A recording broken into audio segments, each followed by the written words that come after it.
All right. Welcome to Tyrium, Unbreakable Grass. Anthony, congratulations on your olive juice. Ophelia and Alyssa, classic solar pellet stream. Hello, Krista. We barely even started. I don't even know how this is a classic stream. 4 gallons of olive juice seems excessive. Also, Deuterium, we're always here early. Anyway, so I feel like a lot of today's stream is going to be like setup, just like getting the stuff to go into it. That's already classic. I hope so. I hope it ends up being good enough to be considered classic. I mean, what else would I do at the beginning of the stream? Like, I don't know. I have other places to talk about other things. And of course, I immediately mess up the first throw for the quick kill. The one time that I can actually do it because I'm playing Thief. Whatever. Not like I care about being too fast. Why did I suddenly start dropping streams? Or dropping, whatever. Hopefully that doesn't happen too much. It seems to have largely been fixed recently. Owie.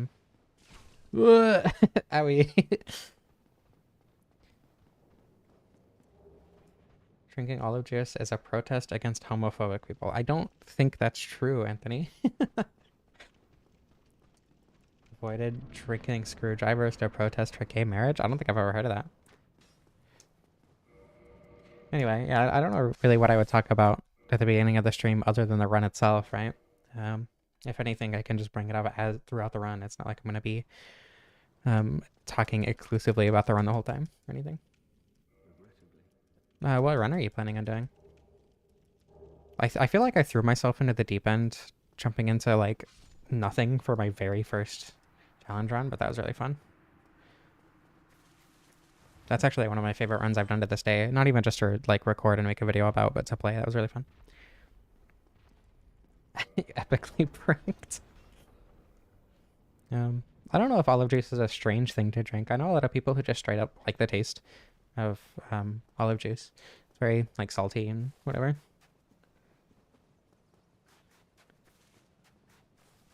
The only Souls-like you liked so far? I thought you liked Bloodborne.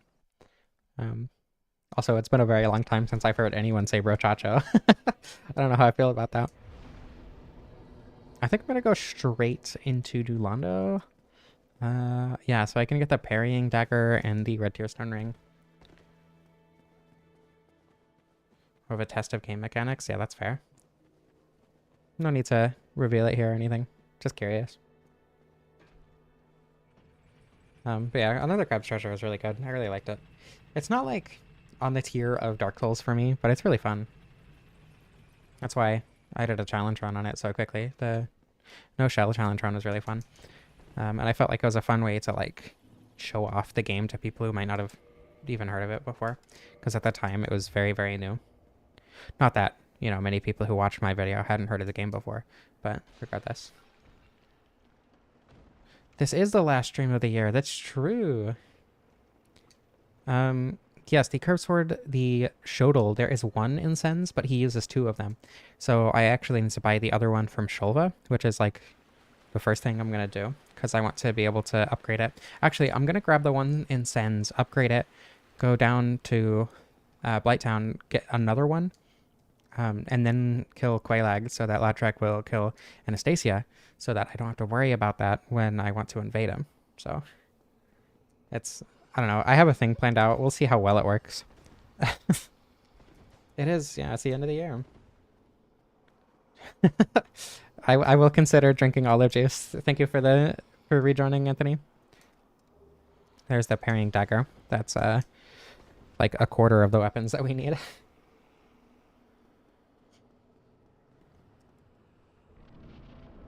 Yeah, he has a parrying dagger and a shuttle in his left hand. And in his right hand, he only has a a shuttle. So closer to 2030 than 2019. That's true. Um, I don't know. Time passes. Like, I get the anxiety around it and like oh my God, it's that time already. Which I do definitely experience. But at the end of the day, it's like, oh, I mean, it happens.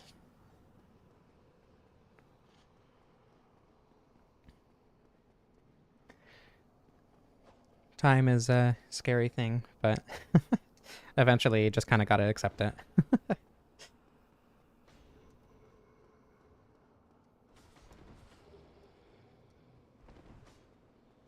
New Londo or Blighttown? Define skip to the bottom of.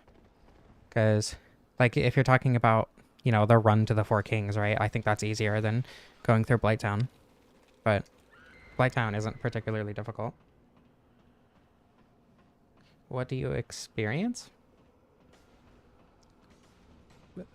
I think I'm going to need a little bit more explanation than that. Very scary. Yeah, I mean, before the Red Bull takes over. Yeah, I mean, I'm 22, so I'm not exactly at the point in my life where time is especially horrifying. But, okay, I'm just going to backstab him. Maybe attempt to parry. Never mind. I wonder how resistant he is to bleed. Not very. That's good. Do something, please. That works, too. Come on. There we go. Glitches are unintentional skips to get to the bottom. Oh my God. I think Blighttown is the easier one to do that in, because you just kind of got a meme roll. I said I experienced something? I might have said in... Oops, wrong button. I might have said in my experience. I do have ADHD, so it is very possible that I just completely forgot that I said something, though. I don't know. Time is, gotta learn to deal with it. Yeah, Blighttown meme roll is pretty easy, too, especially in Remastered. Or, like, even just landing on a slope and canceling the fall damage like that. I think you can do that in a couple places in Blighttown. If I remember correctly, in New Londo, is there even a way to get under the water without draining the water? I'm not actually sure. Oh, wait, I don't know what I'm doing. Wrong lever. I'm going to get the very large ember and then get the red tearstone ring after that, so. You can? I have no idea how then. 8 ways? Okay. I like learning glitches, but only ones that like particularly service challenge runs, personally. That's just kind of how I play the game. Not even challenge runs, just playthroughs of the game. Yeah, I was thinking of making a wrong liver cronk joke, but unfortunately I can't do any of the voices or anything. So I feel like I just embarrassed myself. The comfiest place in Dark Souls 1? I don't know about that. But I understand where you're coming from. I don't know, it depends on what you mean by comfiest. Because I don't think Firelink Shrine is the comfiest, which I feel like is the gut reaction for most people. Maybe Guinevere's room, but also the fact that it's in the City of the Gods and all, like, illusions and whatever. So, I don't know. Again, I guess it kind of depends on how you define comfiest. The least amount of doors you can open? Well, you definitely need... Oh my God! At least one in... That's the wrong way. You definitely need at least one in the Asylum. Wait, no. Yeah, at least one in the Asylum to get to the Asylum demon. Least favorite Souls game? Elden Ring. If you're talking about the trilogy specifically, then Dark Souls 3, but I still really like Elden Ring and Dark Souls 3. I think I have like 400 hours in Elden Ring, so. And Orlando at Night is really cool. I think the like starting platform, the big one, that you go into the room with the Firekeeper in is also very comfy. Just like that big open balcony area with the like golden hour light shining on you. It's really nice.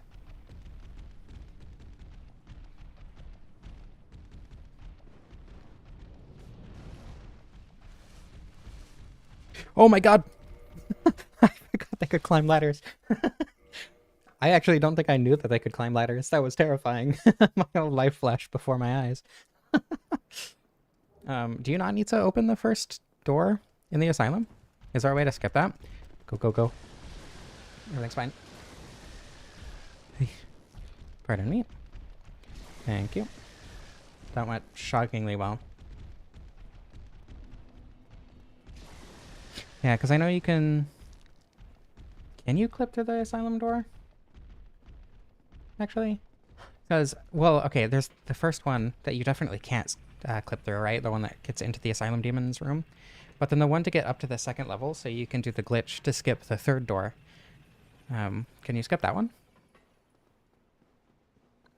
I want to say you need to do 2 in the asylum.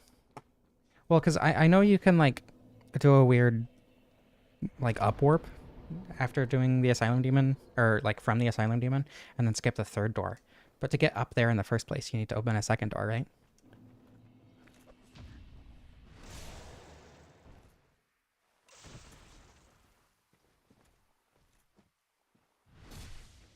I don't think there's any reason for me to kill this guy other than souls, but here we are. Kind of just a force of habit at this point. The second door is skippable? How?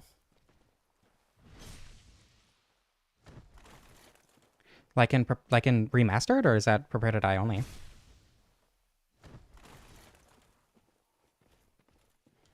Yeah, there's the one to get into the Asylum Demon's boss room, and then there's the one out of the Asylum Demon's boss room. Both the first one I don't think is possible to skip. The second one is possible to skip for sure.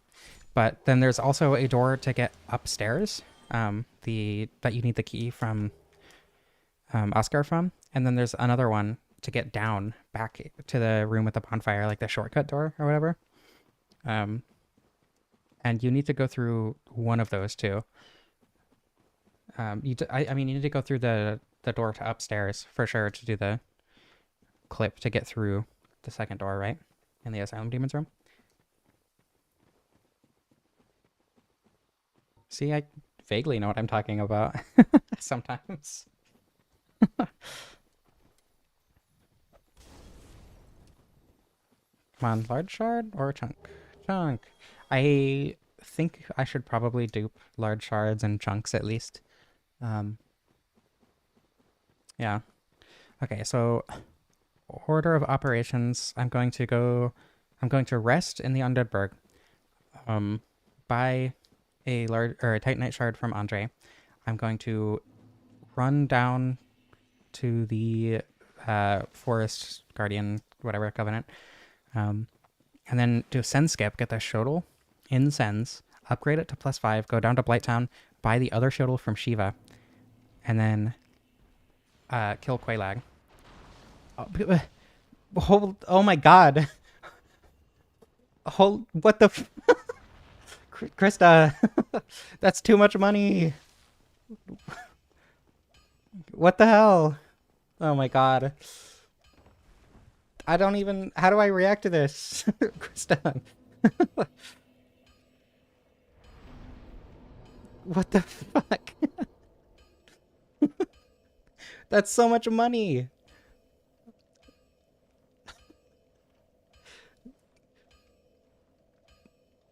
Insane is an understatement. Jesus Christ. Hold on, I just need to mentally process what just happened. That's so much money. What the hell? Thank you. Thank you so much. Oh my god.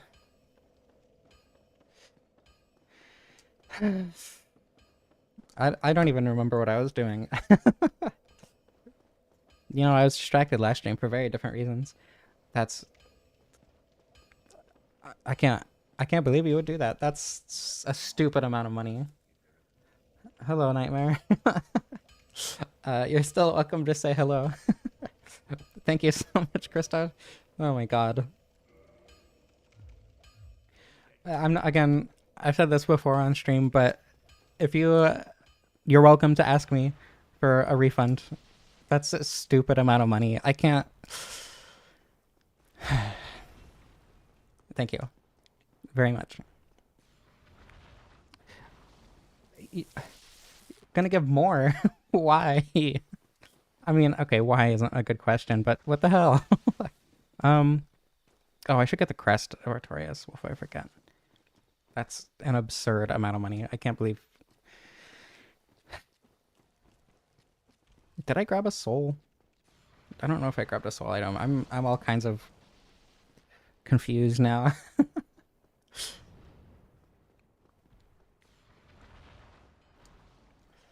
Jeez. I don't have any soul items. Okay, Indocence first then. Jesus Christ.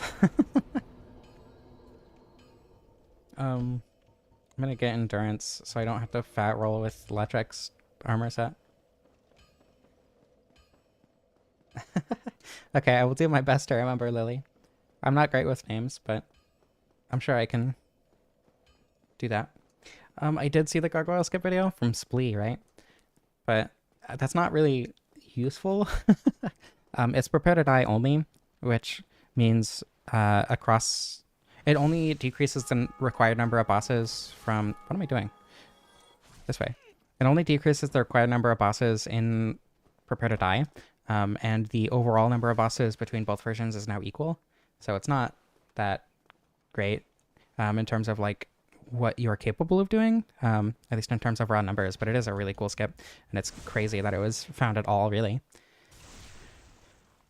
Oh, pardon me, this is the wrong way. Turn around. Okay, there we go. Only 2 bosses.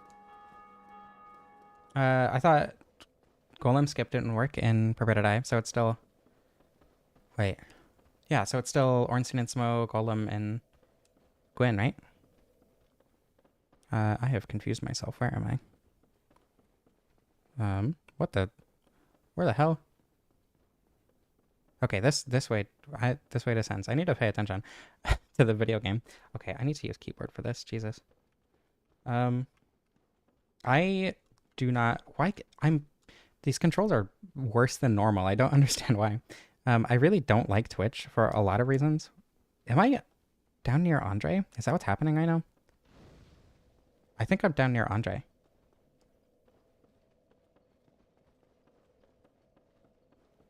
Okay, I'm being followed. There we go. Jesus. I was not down near Andre.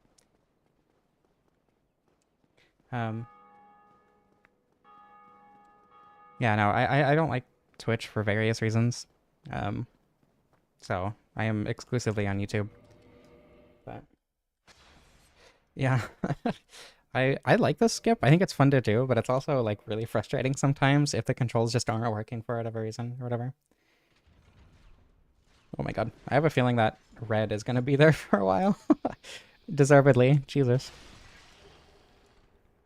Pardon me. You know, I thought that would have been cut off because of how I cropped the text box. I'm kind of glad it's not, though. Pardon me? Yeah, true. Ornstein and Smoke skip would be crazy. Yeah, and like, technically I could restream, but that just comes with its own complications. As far as I know, I think the like partnership thing doesn't... They don't like it when you do that. So, I don't know.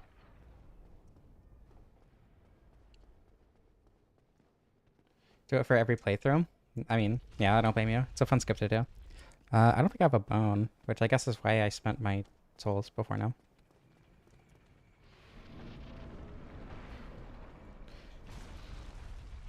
Right on me. Good timing then. Oh my god. Hi.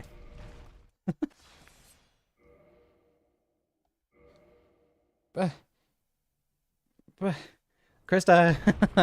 What the hell?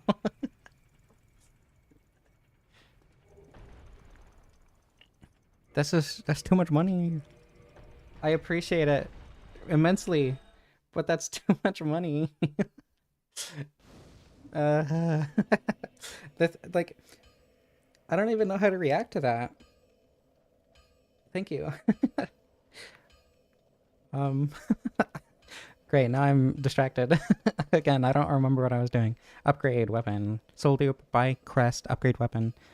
Down to play down. What do you mean not too much? It is to me.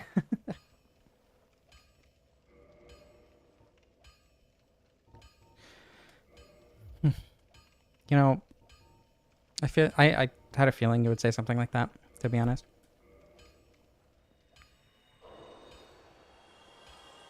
But still.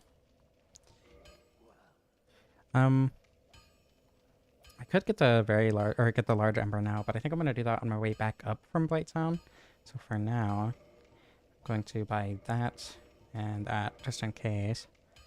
And then dupe.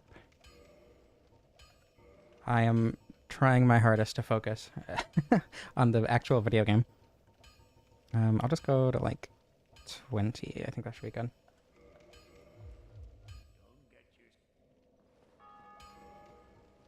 Use 31k Souls of Manus. Yeah, it's truly awful when that happens.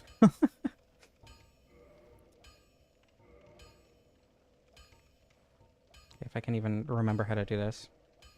There we go. Yeah, Jesus. As you can tell, I am very good at talking right now. I stream I try to stream every week. It doesn't usually end up working out recently. But I know that the specific time that I stream doesn't work for everyone and whatever. I would vary my stream schedule more so that like more people would be able to watch. But streaming is also just like a lot. And not having it on a schedule makes it extremely difficult to do. But, you know, inventory crammed up. You did say that, Krista, but, like, I didn't expect this. Jesus. There were so many other ways you could have done that. Solar is okay. Ruby's okay. I mean, streamer person. Streamer girl. Citrus woman. Yeah, definitely a distraction. That's an understatement. Okay, upgrade Shodel. I think I have the stats for it. Okay, video game, right?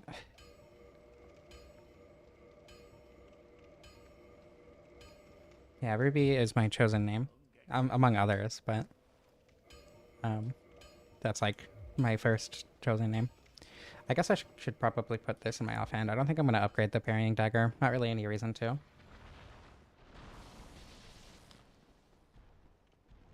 What? Actually, my name came from some Discord server of like a Pokemon streamer that I was in a long time ago. I didn't actually know about... That's way faster than I was expecting. Wow. Sorry. My brain is refusing to work for various reasons right now. Yeah, anyway, my name came from way before I even considered playing Dark Souls in the first place, let alone, you know, being a Dark Souls challenge runner, so... You know, I have done a randomizer run. I've actually streamed a randomizer run before. The Nuzlocke randomizer run thing I did. Just a pure, like, use what you see randomizer doesn't really... I don't think that would be super fun, to be honest. Yeah, okay. Once again, something I probably should have expected to happen. Something I did expect to happen and didn't want to admit to myself. The story behind my real name actually isn't that I found it in a Discord server, shockingly. But, what was that? It was Tunic. I was in the Finji Discord server in the Tunic general chat. And somebody called the Ruin Seeker, the main character of that game, or rather the player character of that game, Rue. And I really liked that name. I thought it was really cute. And I eventually like wanted to attribute it to myself, but it didn't sound like a name. Rue is also okay to call me, by the way, but I didn't want it to be like my name. Oh my god. This is why I rested. Anyway, yeah, so someone suggested Ruby because I said that Rue didn't feel like enough of a name, or like I don't know, it didn't feel like what I wanted to be my actual name on paper and whatever. And then my middle name, Kat, came from Gravity Rush because I love Kat. And then my last name, May, came from my ex because it was the only last name that I could find that actually sounded good with Ruby. I don't know. Finding names is hard. I think you can just mash through the dialogue. Yeah. Yeah, Rue is cute, but I don't know. I just ended up going with Ruby. I have the only instance that I've done an enemy randomizer in was the bone wheel one, but I don't know. Enemy randomizers aren't really. I don't know. Randomizers in general aren't really how I enjoy experiencing the game. I'm genuinely shocked that other people consider the name Ruby. Yeah, cat with a K, which is weird because eventually I ended up attributing myself more to foxes than cats, but you know, here we are. That's all you need for Shulva to go down to Playtown, right? He'll be down under the stairway now. Yeah, vanilla game randomizers are a lot more fun. Also, hello, welcome. I think I want to say that you're the person who did the. I don't even remember. I'm sorry. I'm really bad at names, but I've definitely seen your videos before. Welcome.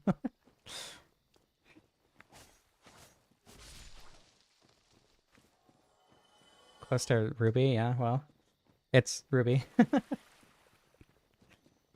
I guess close would be an understatement, right? Yeah, okay, going down to Playtown. Straight down is probably the best option right now.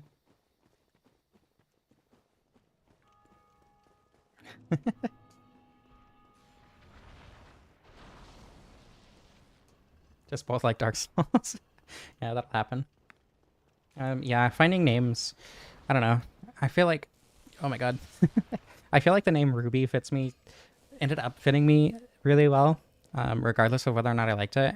A lot of people say that my name is just like, it just makes sense to attribute that name to me, so.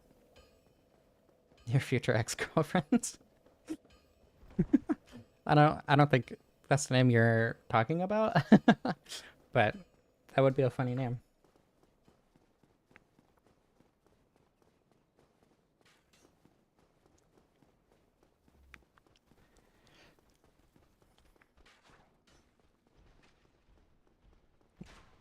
But yeah, I don't know.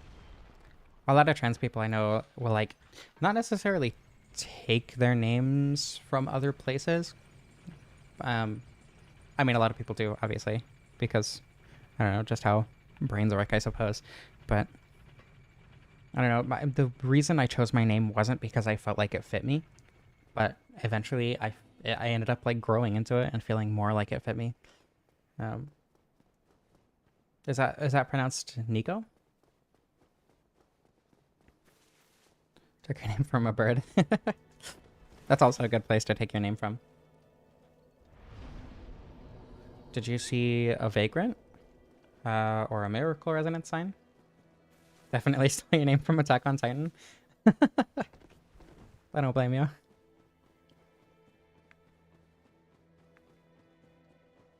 Okay, cool. If I ever mispronounce anyone's name in here, feel free to correct me.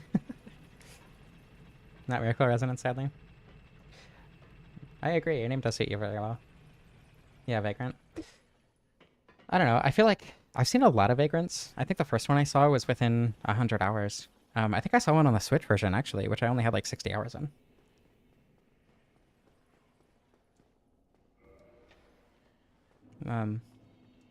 There have been times where I've wanted to change certain parts of my identity, but I mean, obviously I transitioned. But beyond that, right? Like I added it to my pronouns and whatever. But I've never wanted to change my name for any reason. I've debated on changing my last name a little bit just because, I don't know, taking my last name from my ex is a little weird. But I think it's funny. And also, I like how Ruby May sounds, so.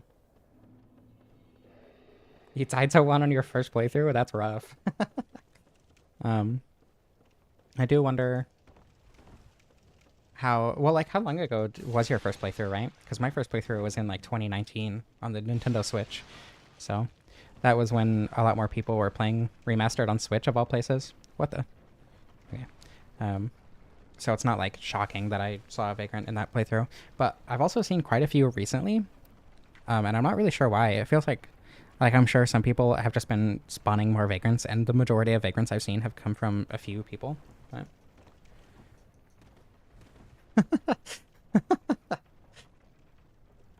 Smooth Krista. Yeah, they only appear online. Oh, did I buy that? Okay, there we go. I don't know. I just really like how Ruby May sounds. So I don't think I'll ever end up changing it. And like, I think what's the number by now? At least 3 people have said they want to take my last name.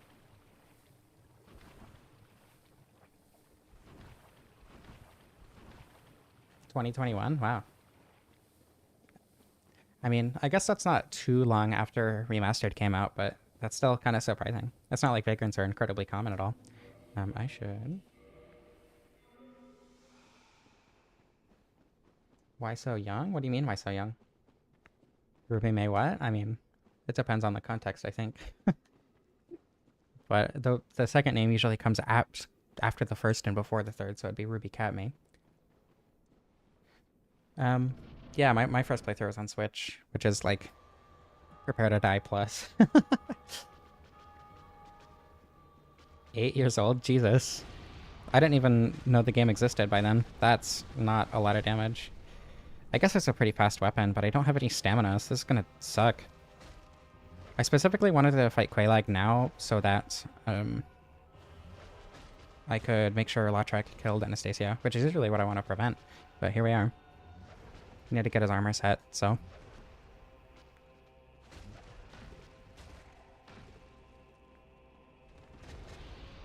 $31. That's a little bit later than me. I was like 16 or 17. Yeah, the old bonfire is like really, really good. I should get a remastered mod that does that. I'm sure there is one, right? Yeah, Dark Souls wasn't out when I was 8 either. Born in 2002. Came out in 2011, right? Or is that just Prepare to Die? I actually don't remember when Dark Souls came out. It might have been out.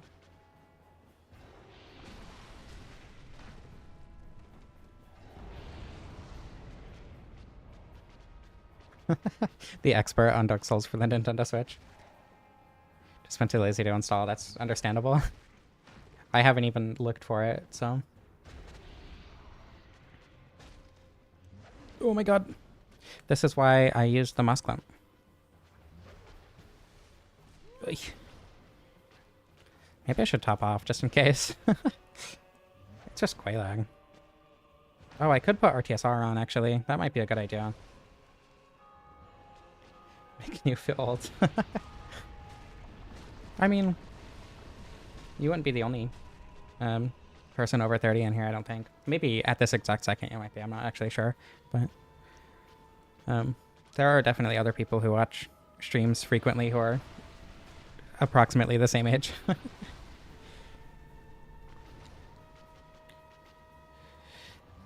Yeah, it didn't even occur to me. Like, if I played Dark Souls at 8 years old, I would probably have ended up hating it and never thinking about it again.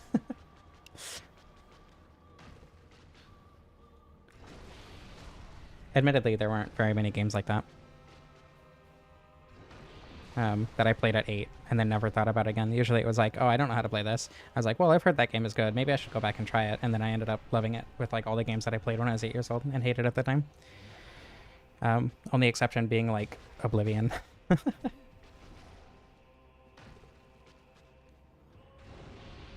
I've been playing games since I was like 4 years old, 3 or 4. I remember playing Hamster Ball on my grandpa's computer when I was like, I think I was actually 3 years old. And I still suck at that game to this day. Hamster Ball is like unnecessarily difficult. My first console, well, okay, the first console I played on was a Nintendo 64 because my aunt owned one. Let me play it all the time. So Ocarina of Time is like my childhood game, you know. Yeah, I had the exact opposite experience. I hated Oblivion when I was 8, and I don't hate it. Oh my god. I definitely don't love it now, though. Not a game I would go out of my way to play for any reason. I have before because it was like, oh, maybe I'll like this game, but I didn't end up loving it. Space Pinball, for sure.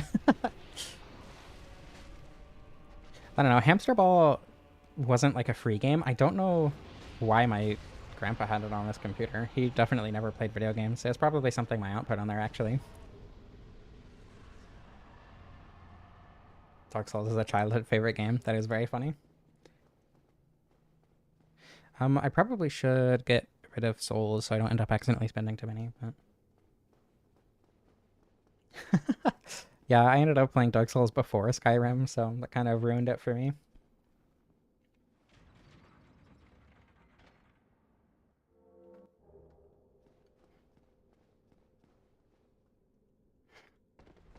Um, yeah, I might as well get the 20k from Ceaseless real quick. I should get the large ember also. Just for the funny NPC interactions. I mean, that's why... oh, excuse me, that's probably why I'd play it. As long as you don't get in trouble, man. Also, welcome. I hope you enjoy for the time that you're able to be here. Yeah, Metal Gear is awesome. Never playing Skyrim because of the spiders. Strangely, the spiders don't actually bother me. The Dark Souls 2 ones are awful. They're so terrible. But then, for some reason, the Skyrim ones aren't that bad. Twilight Princess spiders cannot handle them at all. I have a panic attack every time I see one, but... there are no rules. I'm just playing through the game with a build that I haven't done before. That's usually what the streams are. Alright, Grass, hope you enjoy your food. Yeah, I don't know. I'm just playing through the game. Usually I'll just like grab a random weapon and then play through casually with that random weapon. But with Lautrec, it's a little bit more involved of a build. So I despise spiders. One time I had one crawl. It was crawling on my wall. I got up off of or out of my desk, went and sat on my bed and just like sat there in a ball because I didn't know what to do because I couldn't get anywhere close to it because I was having a panic attack. That was the first time I'd ever just like started crying from fear. That was awful. And then eventually my roommate woke up and was able to check it out and didn't find the spider, which wasn't that reassuring, but it was better than not knowing where it was. It was a pretty big spider for where I'm at, but not like massive. Yeah, I hate spiders. Only because of the phobia. And like I understand it's irrational or whatever, but that doesn't help me get over it.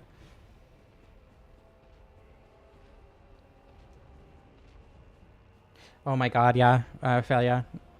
I play Minecraft with one of my partners pretty frequently, and whenever we play modded, she has that mod installed. It makes them so much worse, especially when they just sit in the corner, which they do all the time for some reason. It's awful. I hate it so much. Dubious places. Yeah, I can't handle any spiders at all. I don't know. I don't hate the mod. It's not like, you know, you're going to be seeing spiders all the time, but I used to have a pretty bad fear of rodents, but I don't know. It's kind of, it hasn't gone away, but it's not that bad by any means anymore. I want to spend 40,000 souls, so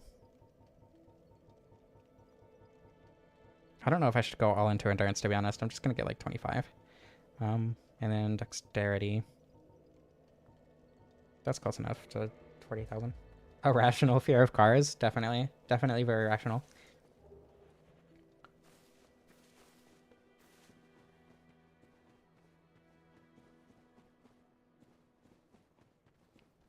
Yeah, my fear of spiders has actually gotten worse over the years.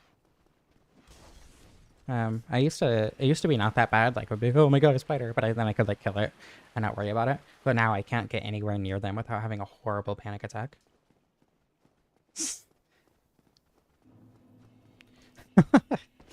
Yeah, I'm stealing your idea, Spelunker. It's definitely not like NPC runs are a very common thing to do.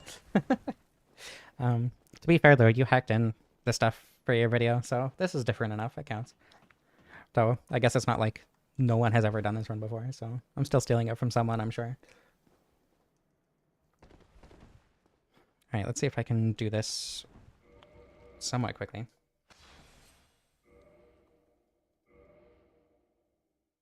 Yeah, that would absolutely put me out of commission. Calm.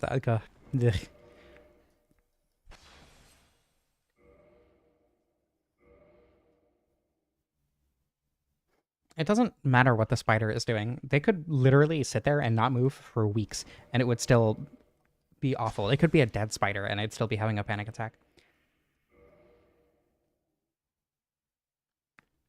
Like, I can kind of handle bees. Oh my god. Bees don't... They used to bother me a ton, but I knew that if I sat still, they wouldn't bother me.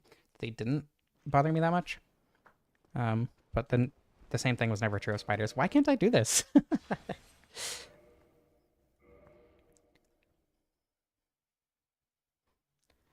A lot of games have arachnophobia modes. I think my favorite, Jesus Christ, I think my favorite arachnophobia mode is in a game called Grim Valor, which is like a mobile game, but it's a 2D platformer hack and slash.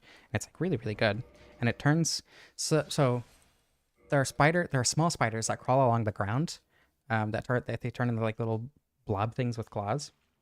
And then there are spiders that there are big spiders that like they'll web up to the ceiling and they'll like hang down from the ceiling and spawn other small spiders. But those ones turn into like flying creatures, and I think it's really cool. Hot woman game, yeah. The very, very tall hot woman game. The spider in It Takes Two, which is very much intended to not be scary, also terrifies me. I hate it so much. So, an arachnophilia mode, for sure. What's the scaling on the shuttle? I don't even know. EC, that's awful.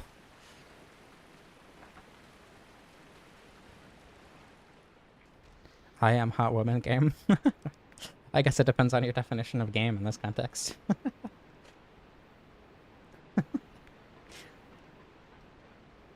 Does that come from calling, like, animals, like, that you're hunting game? Is that what... saying, like, you got game? Is that what that's from? I've never put that together. I don't know if that's how that etymology works. Any game played by me? Okay, whatever you say. Replace spiders with Quelaag. Yeah, I mean, Quelaag isn't very spider beyond the legs, you know? Hello, Nyan. Welcome. I think that's how you pronounce that, I assume. Probably before the red leaves the screen. Yeah, probably. Have fun with whatever you're doing, Tyrion. I hope you at least somewhat enjoy it. Krista, okay, I'm biased, so I'm not going to say no, but you probably shouldn't do that.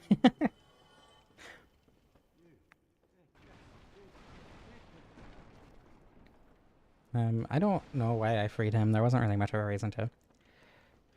Actually, I guess the reason is because I like him. He's cool. He's one of the good ones. One of the good men. Oh, come on.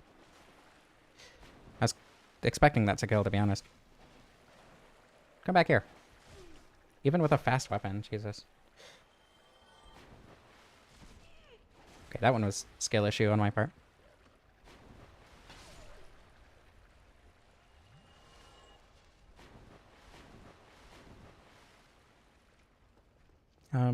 Yeah, I kind of want to die after getting the ember, so I'm not going to worry about anything going on here. For the entire month? Krista! What the hell? Oh, Laurentius? Yeah, Laurentius is pretty awesome. It's hard to not like Laurentius, to be fair.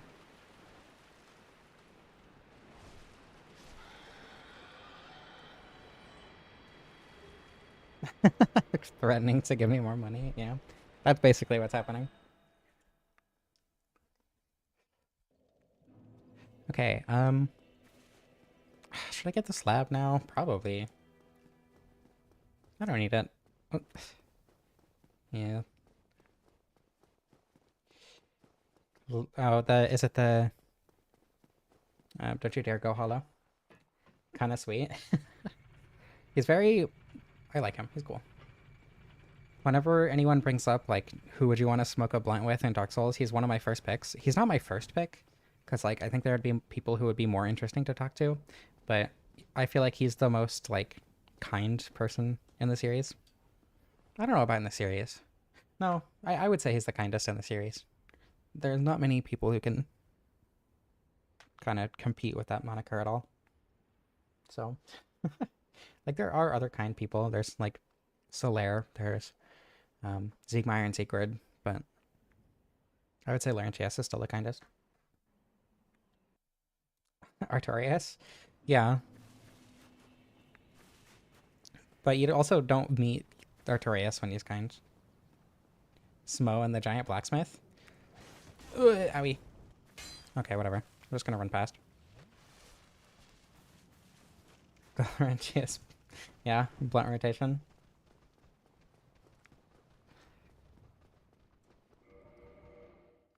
Goff.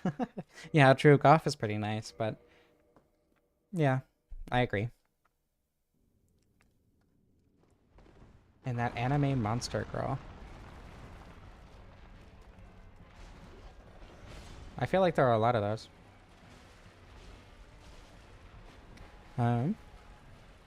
I don't think the shuttle does bleed, right? Yeah, no. This is gonna be a fight for sure. I probably should have upgraded. It's fine. Sharon? Yeah. That's probably true. Oh my god, that's not good. Maybe I should RTSR. That's probably fine.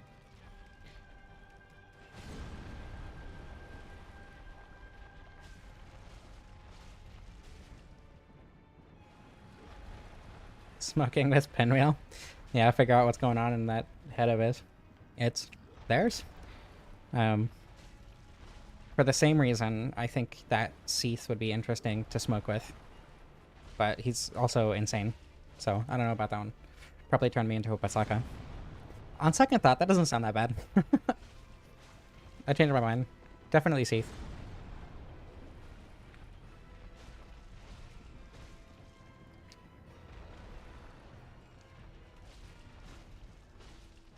Them wheel. Dark Souls is woke. First, Solaire is gay, and then they make Pinwheel non-binary and plural. Right, Seath is scary, but I also wouldn't mind being a Pasaka, so it's like, you know. I don't know, actually, I don't think I'm technically considered... I'm definitely not considered a maiden, actually, so I probably wouldn't be turned into a Pasaka, but...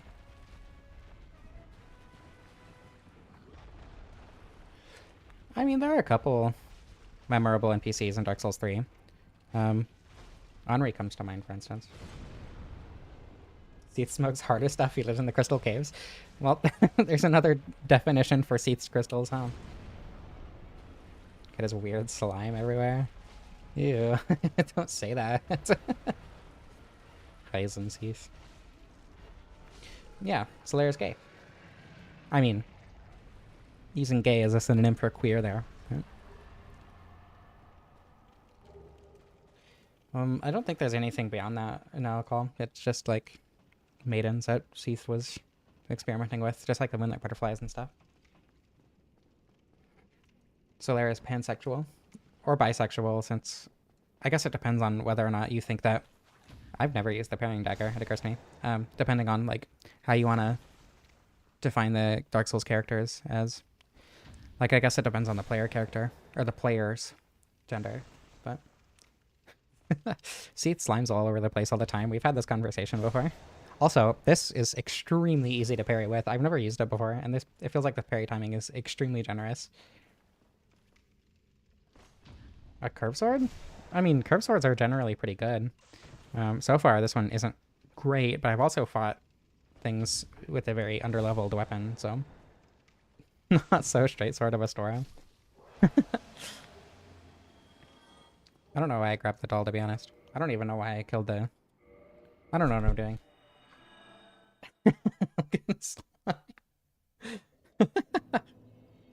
He's probably panned because of the egghead. That's totally fair.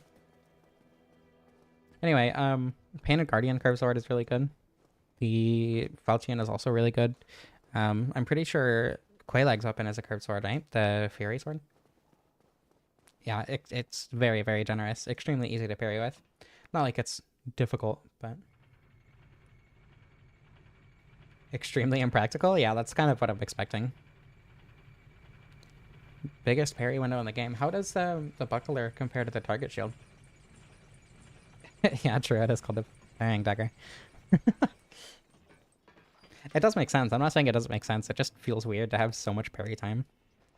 Like... Okay, and I immediately mess it up. I have no idea where the window is, to be honest. I should heal, because if I don't parry, it's gonna kill me. Okay, it's right at the beginning.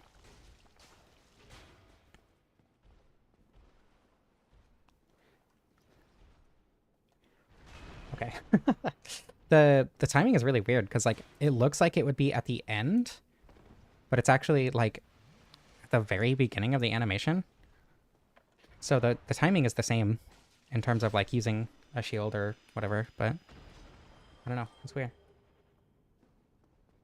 Yeah, I think most light shields have very, very similar parry frames, right? But I don't know how similar, right?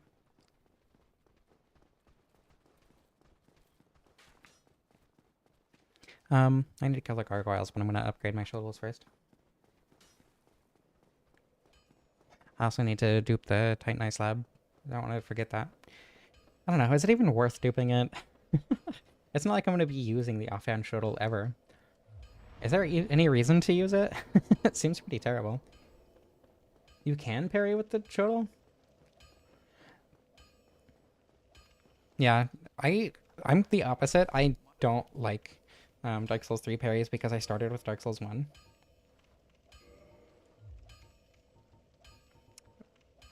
I have 2 shuttles. But when I bought it from Shiva, it said I only had 1. Does it not count the shuttle and the shuttle plus 5 as the same item? Is that why it didn't show up in the shop menu?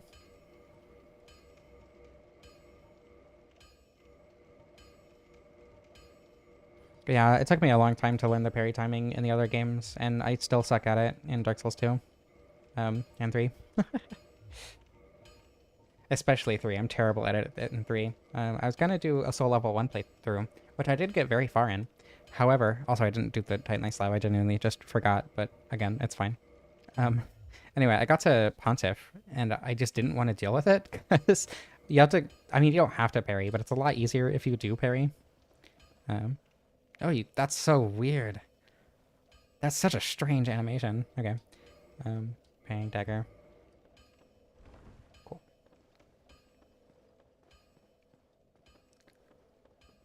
Just distracted.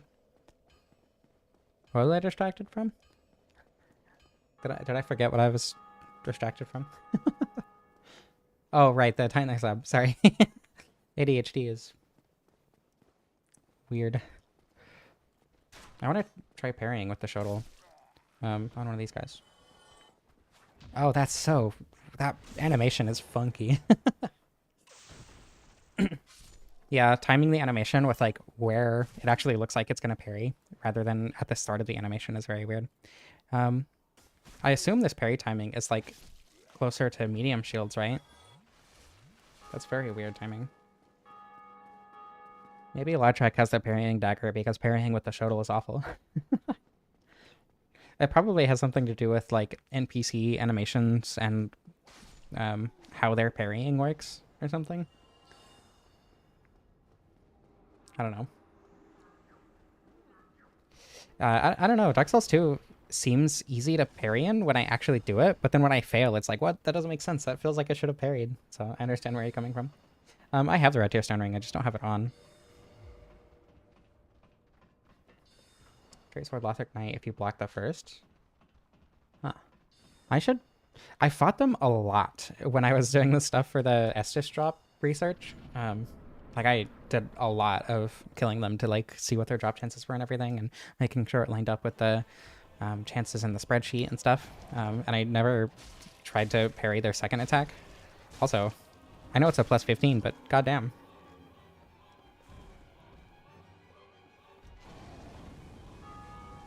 Oh, that sucks. We love Windows. Have a good night. Would you, for future reference, would you prefer me call you Nico or? Either way, have a good night. Thank you for joining while you could, and sleep well. Yeah, I don't know. I never didn't mess with parries in Dark Souls 3 at all, just because I'm bad at it.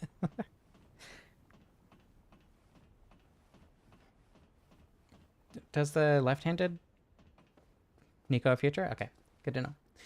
Does the left-handed Shodal not bypass shields? Because the right-handed one does, right? I mean, not entirely, but it does like do shield pierce damage. Question mark.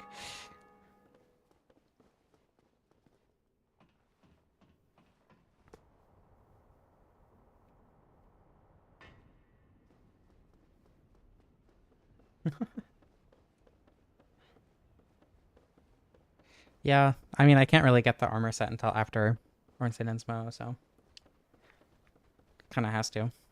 Pardon me. It is a very fast weapon. It's like weirdly fast.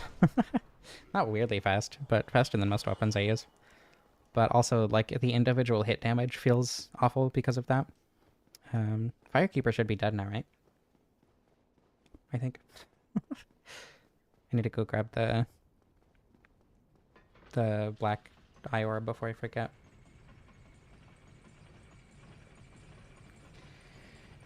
Yeah, I kind of figured most of this run would be set up, but I expected to be at Ornstein and Smo by an hour, but that's fine. Don't parry in any Souls likes. I feel like it kind of depends for me, because like I parry about half-ish the enemies in this game, maybe.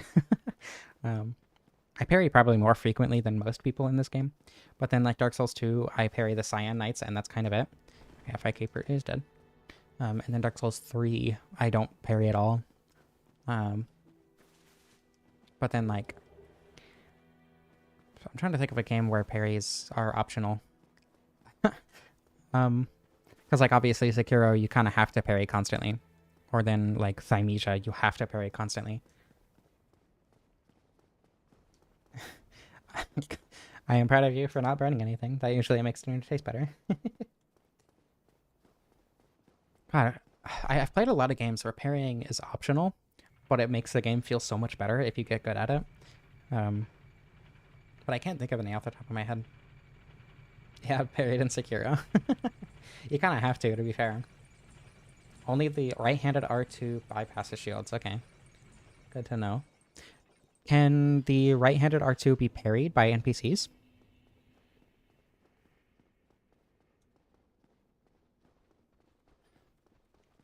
Either can't parry or never need to, yeah. But then that's also why I don't engage in PvP. So, partially anyway.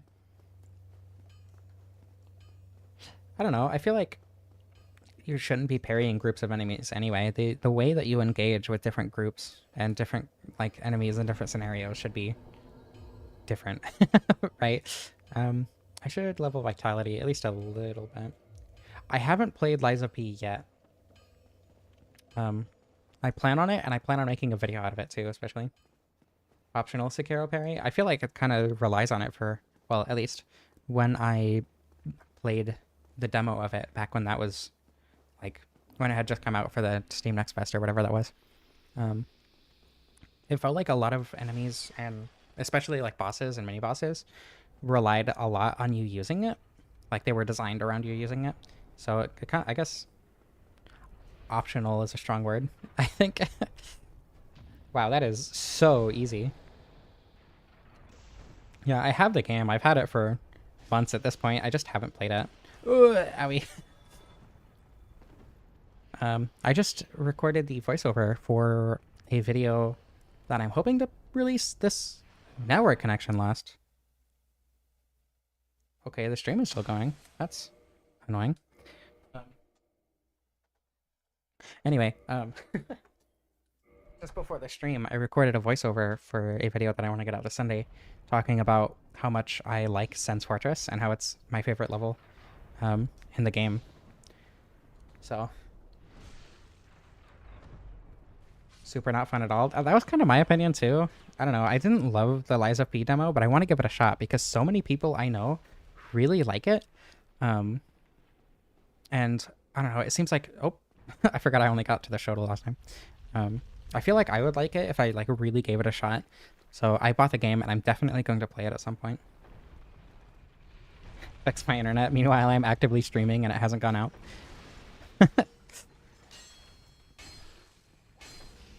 Okay, cool. Also, fun fact, you can... I'm getting... Oh, Steam disconnected for some reason. Anyway, you can go through sends this way. And I have never really considered that before.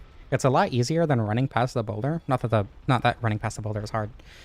But, you know, it's kind of not precise, but you have to like know the timing for it. And if you don't, you can just go this way. And I've literally never considered that before. I also like my voiceover videos, but recording voiceovers is so awful. I hate recording voiceovers. So if I don't have like a lot of time to really mentally prepare myself to record them, then I'll try to avoid doing them. Generally, I think they end up better than my live commentary videos just because I like the end result a lot more. But doing voiceovers is just so tedious to me. I don't know. Oh my god. We're fine.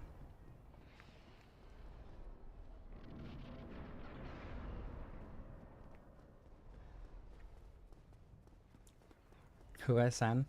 The blacksmith deity, potentially, maybe?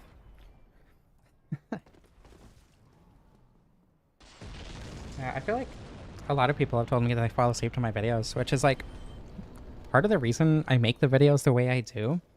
I try to explain everything so that you don't need visuals. Because, you know, that's how I watch a lot of YouTube. I'll just like have a video in the background or on while I'm doing something else or whatever. So the Odd Places video, that's kind of the opposite of the kind of video I'd fall asleep to, because I'd want to see what's going on and like the places that they're showing off rather than only listening about the places. Also, this guy and this hallway here, in my opinion, or I don't know, that's not the word I was trying to say. I think this has a purpose that I didn't mention in my Unremarkable Odd Places video. Multiple people in the comments said it was so you could see the giant that's like on the platform where my head is there. The one on top of the front of the fortress. But actually, you can see him from where you fight Ricard anyway. But I do think that that hallway does have a purpose, just by looking like it doesn't. Even though I do really like the seemingly pointless nature of it. Like Car Quest speedrun, I really like that video. I kind of want to redo the novel nostalgia video I was saying. That's one of my favorite videos I've ever done, but it was before I transitioned, so I had still had my deep insecure voice, right? But I love that video so much. It's for a smoke break. Yeah, true. Lautrec is a certified goober. I wouldn't say it's hard necessarily for me to record voiceovers, but it's definitely something that I just have to like put a lot of mental effort into, I guess. Yeah, I guess that makes it hard, huh? A cozy voice? I'm glad that I do. I've never actually done voice training. My voice used to be deep because I was insecure and like intentionally made it deeper. But after transitioning, I never did any voice training at all. Yeah. I don't know why the Unremarkable and Odd Places video got recommended so much. And I'm like not complaining about it. It's really cool. I just wish more of my videos would get recommended that much. It was really fun to make, and I'm really glad it did so well. And I'm really glad a lot of people liked it, because I really loved making it. Oh my god. Is this death? No. Hey, RTSR range. Definitely intentional for RTSR setup. Oh my god. Oh my god. Holy. Okay. No wonder Lautrec uses the red tear stone ring. Jesus Christ. Anyway. Yeah, so boring. Okay, I feel like ironically, um, I have to fall asleep to videos that aren't boring. I have to be able to pay attention to it to be able to fall asleep to it. I'm glad that people think that I have a cute voice. Yeah, I don't really care. I think I think for me, it's partially because I don't have voice dysphoria, and also because I don't know. I want to like normalize partially not doing voice training because not everyone can voice train. You know what I mean? So I just want to like I don't know. I want to be kind of a person that people can look up to. I'm like, oh, I can't voice train, but this person whose voice I like doesn't voice train, so maybe I can be like that too, kind of thing. And I know not everyone likes my voice, but for the people who do, you know.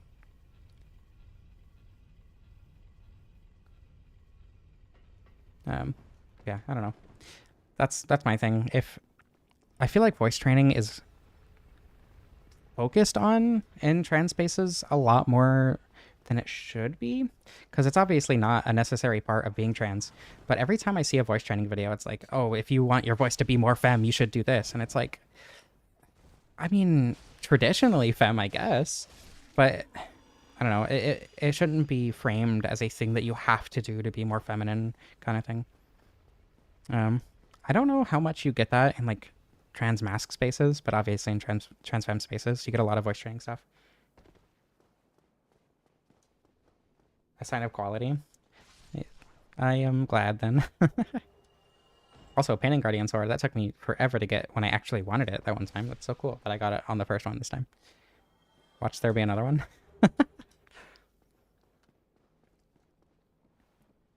Yeah. I don't know. I like talking. I like sharing my thoughts. So I'm glad that people enjoy that. It's very fun to do. And it's very gratifying that people can find enjoyment in that, because I find enjoyment in that from other people as well. On top of just sharing my thoughts in the first place being very enjoyable and cathartic for me, I guess would be a good way to put it.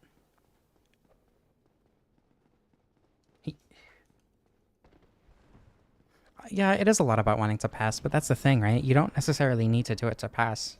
Um, I've been told I pass, and I don't voice train at all. Yeah, I am very... Being a man feels awful for me. A 3 hour long video? I've done one on Dark Souls 2. How often you get when you don't want it? Yeah. I feel like that's true of the... Whoa, what are you doing up there? Okay, have fun up there. More. I plan on continuing the Dark Souls 2 stuff. Anyway, I feel like the Black Knight weapons are also like that. The Titanite Catch Pole, the Channeler's Trident. But yeah, I want to continue my Dark Souls 2 playthrough, but I need to get the characters back to where they were, because Dark Souls 2 doesn't have Steam cloud saves.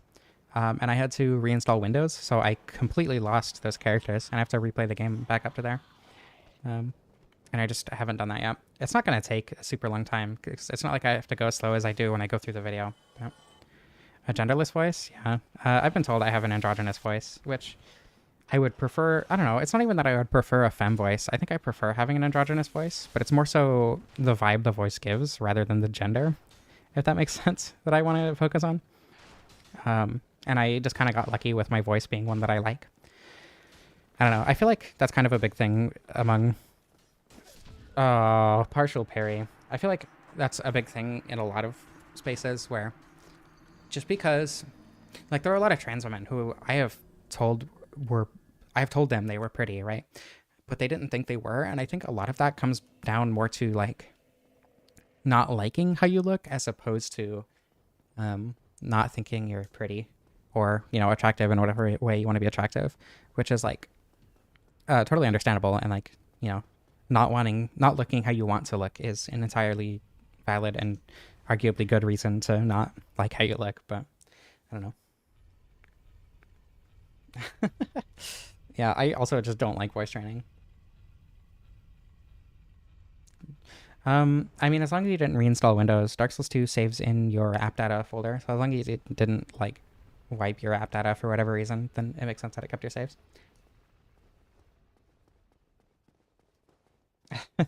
Yeah, I mean, different people's voices. That's why I don't like um feminine voices, quote unquote, like being framed the way they are. Like if you want to be more feminine, you have to voice train kind of thing.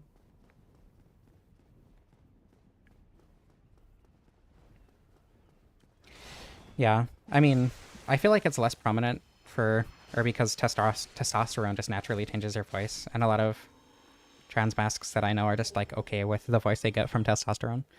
Um, did voice training so you could sound more femme. That's awesome. I mean, it's targeted at the people that I've told that to, but I've also like explicitly told that to you before, Krista. So, I mean, define targeted, I guess.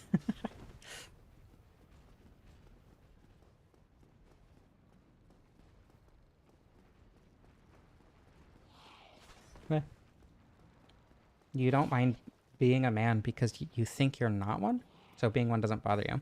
Yeah, that makes sense. Like I suppose that's a big difference between just like um, binary trans people as opposed to, you know, other trans identities. I don't know. Technically, I'm non-binary because I have it in my pronouns, and like I do identify with being non-binary to a degree, but largely I just consider myself woman. That's the identity that makes me most comfortable and everything. There we go.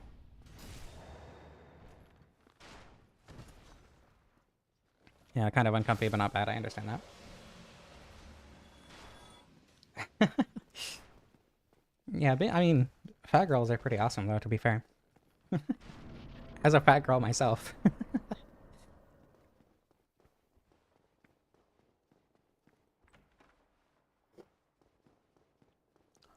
I should... I don't know, if I'm going to be using RTSR a bunch, maybe health doesn't matter that much. Dexterity is probably more important. Um, I'll get a little bit of vitality. Um, it's also like... partially, I assume it's partially because I'm chubby, but the people who like me really, really like me in terms of like thinking I'm pretty or whatever, which is awesome. And then the people who don't, it's like, yeah, whatever, I don't care. So, well, of course I didn't. Why would I talk to Solaire? He's hanging out in the Undead Berg. That way he won't die.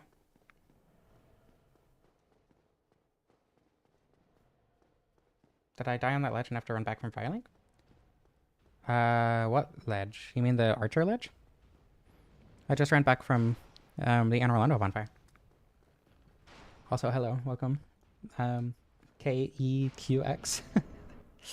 Yeah, still learning to love yourself. Yeah. That's very relatable. It took me a while. Actually, the thing that really like made it easy to accept that people think that I'm attractive was one person just like really, really being like, "Oh my god, you're so hot." Because other people had done that, but I don't know.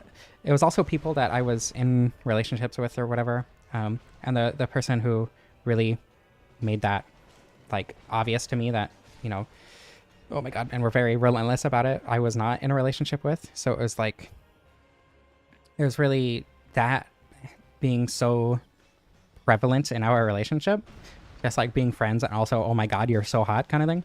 It's like, oh, okay, this person really thinks I'm hot and they don't have any ulterior motive in saying that. So that's cool. Well, I know I am now. um, yeah, I mean, I don't think most people who watch my videos know what I look like, but I mean, in the Estes drop video, I had face cam, and I also post a lot of pictures to my Discord, and my Discord profile picture and my second channel profile picture are pictures of me, so a significant portion too. Red is gone. It's okay. I mean, I'll remember it forever. So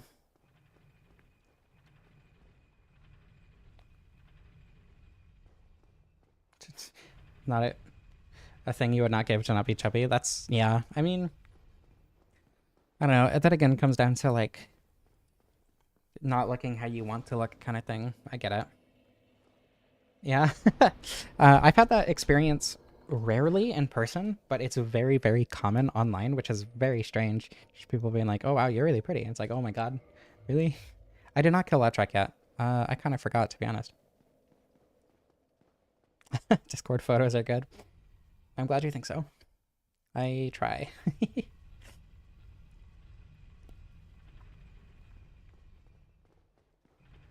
I'm just gonna go ahead and put this here so I don't have to deal with menuing once I actually get out there. Not that it would take much, but dang. Well, it's because you are. I mean, being pretty is like a pretty, haha, such a subjective thing, right? So I don't know if people say you're pretty, then by definition you are, no?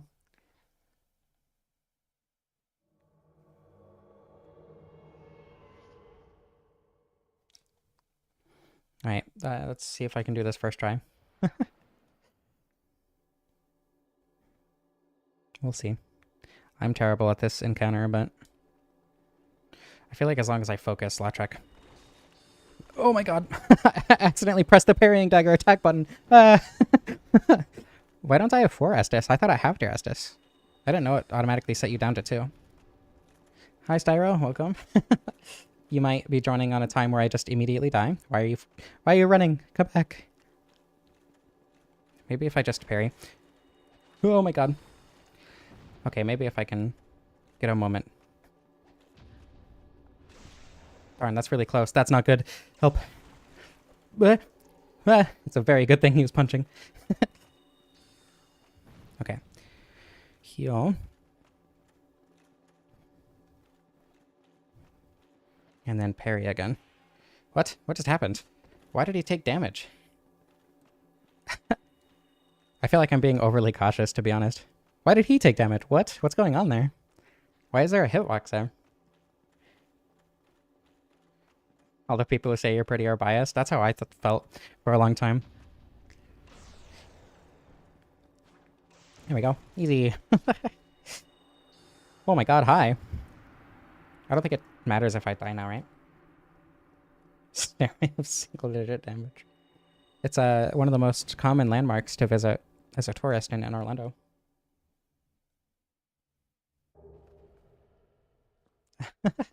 That's really cute. I don't think I've ever been told I was pretty by a stranger, but that's really nice.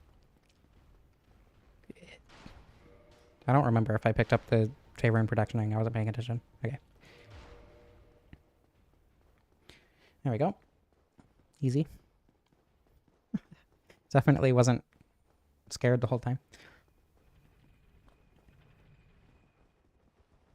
They can come in here? I thought there was something preventing that. I guess not. I guess the fog wall normally. Well, I say that I haven't been complimented by a stranger, but I guess that's not true, because I have been complimented from, like, YouTube videos and stuff.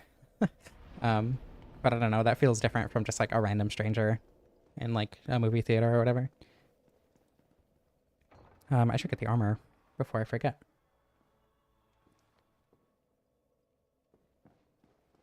Gender bent Lautrec, yeah. I refuse to play as a guy, but also my character name is Lautrec 2.0, right? And 2.0 has to be better than 1.0, therefore, you know, girl better than guy. Girl Lautrec. It makes sense. I think this is going to make me mid-roll. Almost definitely. Wow, that's really heavy. Okay.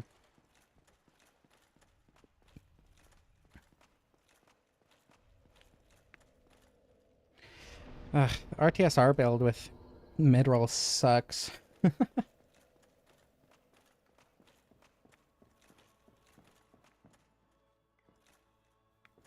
Yeah, Styro, that was the same for me too. It just really takes, like, I don't know, It kind of depends on the person. For me, it took one person telling me that I was attractive over and over that I barely knew at the time, you know?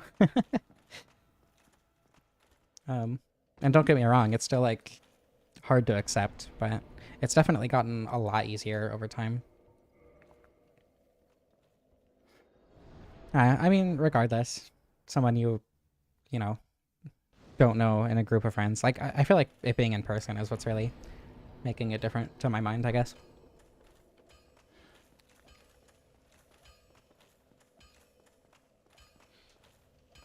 To find man's voice, um, I mean, like, a deeper voice, but I wouldn't say that's necessarily a man's voice. I don't know, Deuterium, it just takes time, right? I think you will be able to, eventually. Especially with how many people compliment you all the time.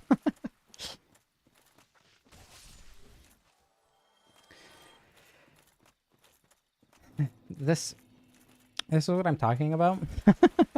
Like, I can't not agree. But also, it's still very, like, not embarrassing. I don't know. It's hard to describe. It's hard to accept that specific people think that, I guess. I don't know. I don't know what it is. But regardless.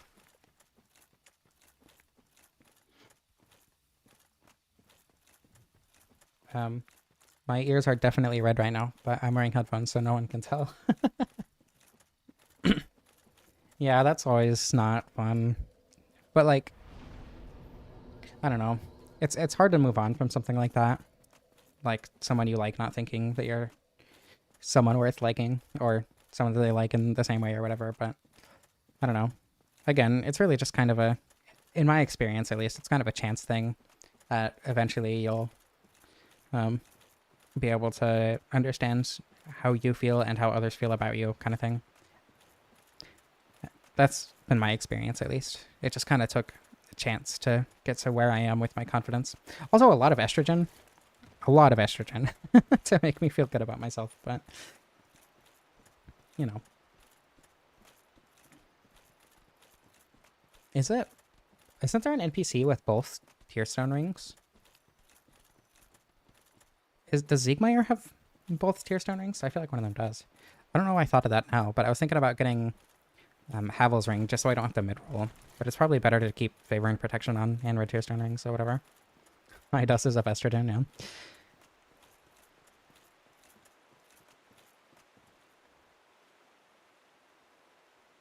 yeah. Yeah. I mean, a lot of people have said they wish they had my confidence as well, especially people who talk to me frequently. They're like, how are you so confident? Like, or I've also gotten the reaction that, like, I wish I was as confident as you. And I was like, or then I replied something like, oh, well, you could be. You just gotta, accept compliments or whatever. And over time, it'll be more confident.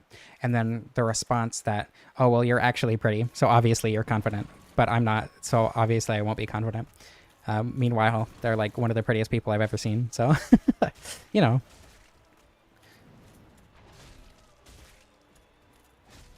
High Unos of estrogen, of course. Yeah, I know Lautrec mid-rolls anyway, but I don't like mid-rolling.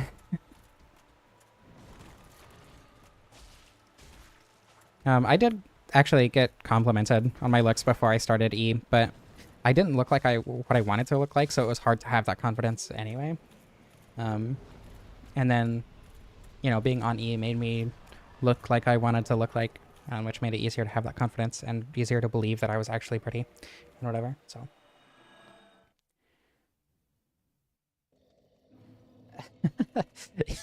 Our Darker Garden isn't that bad.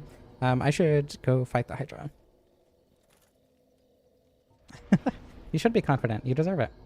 Yeah, estrogen is very, very helpful to at least some people in terms of boosting their self-worth. I'm glad that it's helped you. Also, I got really confused because the name Tori obviously used to be Aurora's name. And so I was like, what? I thought Aurora changed their account name to Aurora, not Tori. That was really weird. Well, I mean, yeah. I'm just doing like a normal playthrough of the game. There's not much to talk about, I don't think. And the main reason I personally like doing streams is because it's a good opportunity to interact with people who I wouldn't necessarily interact with otherwise and whatever. Another trans girl, yeah.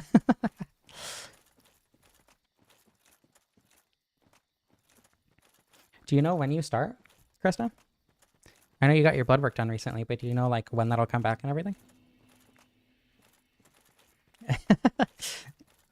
Yeah, God made me take estrogen artificially because otherwise I'd be too pretty. Actually, to be honest, this is probably a weird take, but I feel like I wouldn't like how I looked as much if I was a cis woman. um, my identity as a trans woman feels integral to who I am. So if I was a cis woman, I don't think I would like my identity as much, if that makes sense. Before Christmas? Okay, good. Yeah, a trans woman watching another trans woman play Dark Souls is like, who thought that would ever even happen? That never happens. That's crazy. Ignoring the fact that like half the people in here are also trans women. That's not important though. Uh-oh. Well, I hope you don't you don't get too hungover. Luckily, I don't have blood work for like 5 months because I started progesterone and had to get it every 3 months, or in 3 months, twice in a row.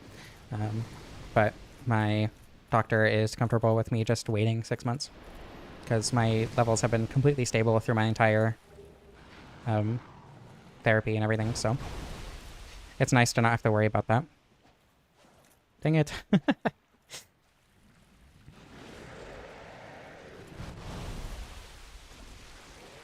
Oh, it's probably going to be all 7 heads. That's annoying.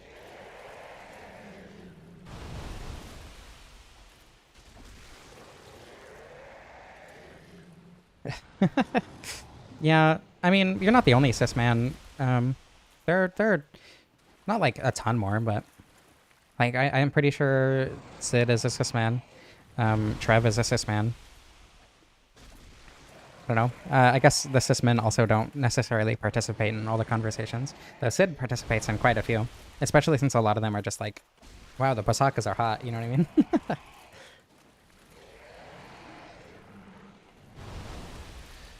Usually my blood work goes pretty quickly, actually, but last time I did blood work, it took forever to get, for like, it's actually the blood to come out of my veins. I have no idea why. That never happened before. And I was like hydrated and everything, so I don't know. Must have just been a bad day for that for whatever reason. This weapon is small. Do I have a bow? No. That's so far away. I'm gonna grab the longbow. A phobia of blood, yeah, that's understandable. I hate needles. Yeah. It's not as bad as my phobia of spiders, otherwise I probably wouldn't have ever been able to do blood work, but God, I hate needles. I just have to sit there and pray that I don't have a panic attack the whole time. It usually works. I don't think I've ever had a panic attack yet, but I've definitely come very close to whimpering while getting my blood work done. Which also comes from being told that I... Okay, never mind. I should not say that on YouTube. Just kidding. I will elaborate on that after the stream if somebody reminds me in the Discord.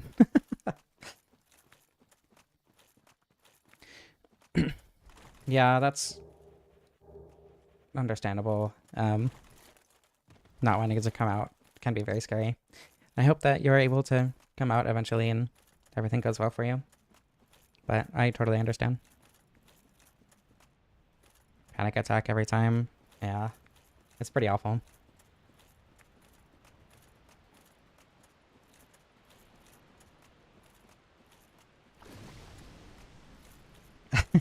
They're less scary once you convince yourself they're not scary. Yeah. But, I don't know. That doesn't really help with me. Hopefully I'll have enough arrows for this.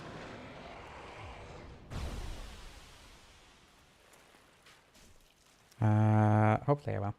As long as I hit the head itself and don't try to take out the entire health bar with this. I don't know like where the actual hitbox is though.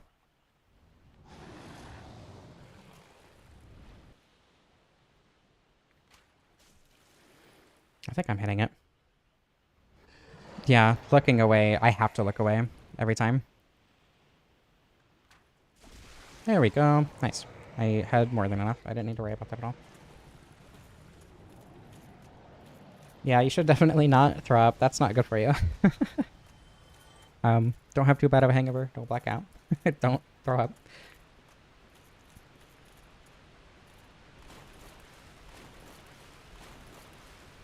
I mean, I have a partner who, I mean, I can't drive, so I have to get driven to the clinic and everything. And like they would come in with me if I asked the partners that drive me, but I just don't usually want them to because I just want to get it over with as soon as possible without thinking about it. Love watching the blood flow. I mean, it's kind of cool, admittedly. If I wasn't scared of it, I'd probably do the same thing.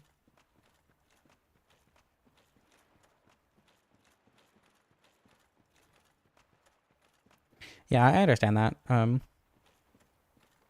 Just like, but I don't know. I feel like if you're able to get on HRT and it like helps you be more who you want to be, then, you know, absolutely you should. But I also feel like it's good to not feel pressured to do that sort of thing in terms of just like mental health, and like in terms of the trans community as a whole.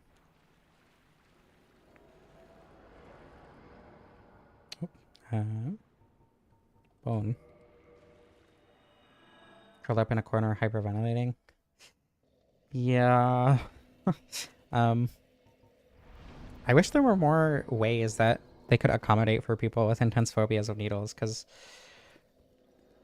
yeah, they don't really do that much for it.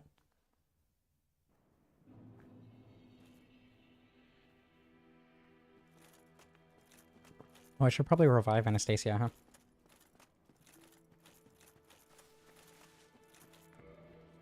A bunch of piercings. Yeah, I mean, come on.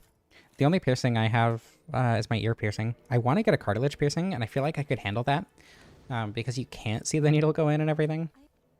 But I don't know. I think a cartilage piercing would be, or like the one, I don't know what it's called, but it's like kind of near the top of the ear, you know? I think that would look cute.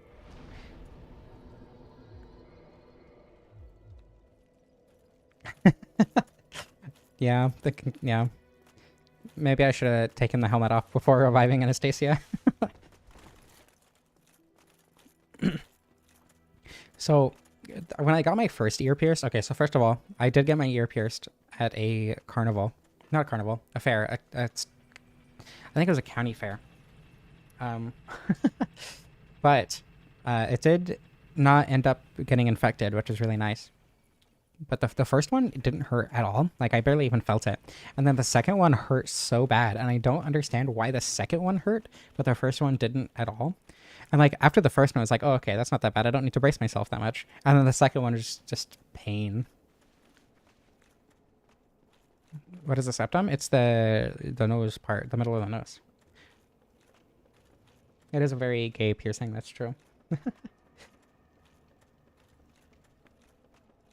Lautrec with tits revived you. This is why women are just better.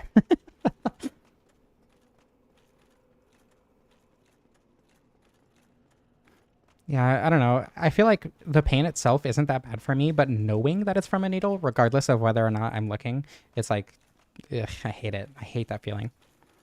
Like, it doesn't matter if I know, but knowing makes it worse.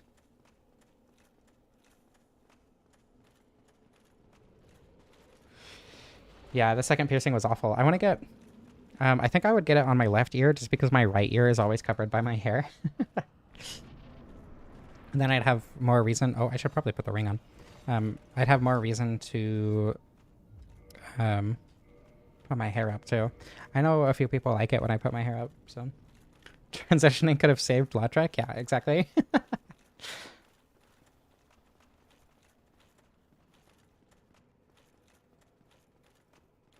I mean, I feel like playing Dark Souls makes you at least somewhat of a masochist, or enjoying Dark Souls anyway. Um, but in terms of physical pain, I like it in some contexts, you know, just not all of them.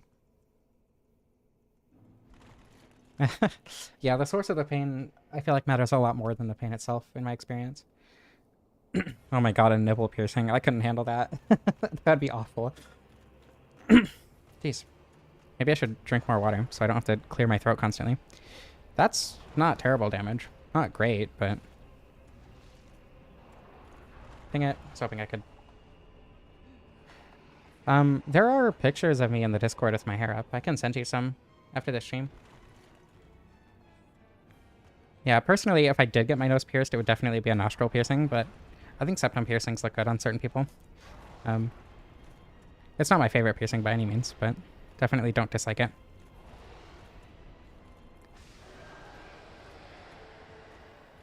Okay, I'm gonna heal since I don't have RTSR. And oh my god, it's a good thing I healed. Okay. I don't know if I can outrun, actually, the grab attack, huh? Or the magic attack. I might just have to heal and tank it. I wonder if I could have poise tanked. Oh well. Whee. Okay. Actually, one of my favorite pictures of me that I've ever taken was me with my hair up. I feel like I go back and forth on liking my hair up. If I put it up just randomly, most of the time I end up disliking it. But there are a couple times where I put my hair up where it's like, oh my god, that looks so cute.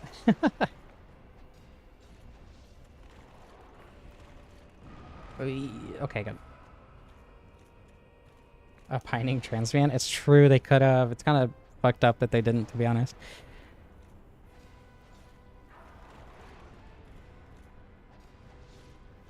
This is probably a bad idea to try and tank, but it's fine. I feel like both of you would not look bad with your hair up, actually. But, you know, however you want to look, I guess, is different from looking good. So, either way.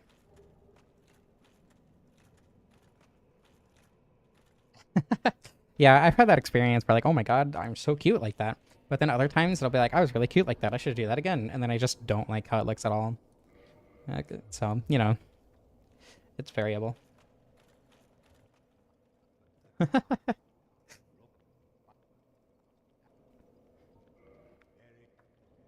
Lesbian trans man.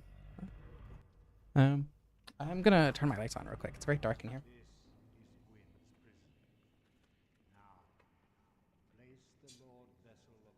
I think I actually need to get up out of my chair. One moment. I'll go ahead and start this cutscene. Might as well.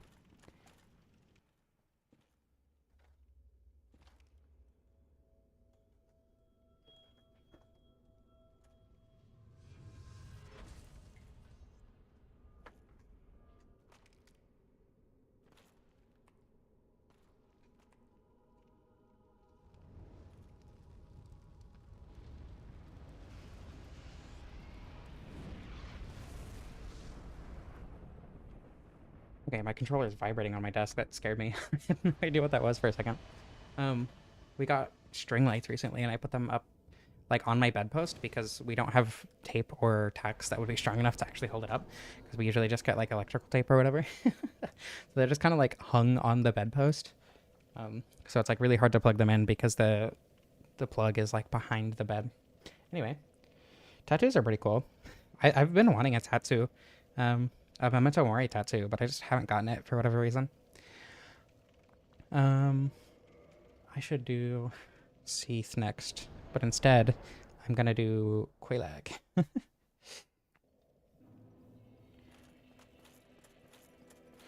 Open here?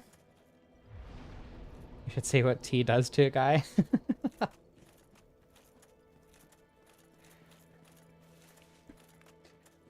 I don't know. Personally, I don't think I would like a sleeve, but just like a couple tattoos of like things that are really meaningful to me. I kind of want to get a Dark Souls tattoo because Dark Souls has affected my life so incredibly much. But it's also like, I don't know. I don't know what I would get because I definitely don't want a dark sign tattoo, you know?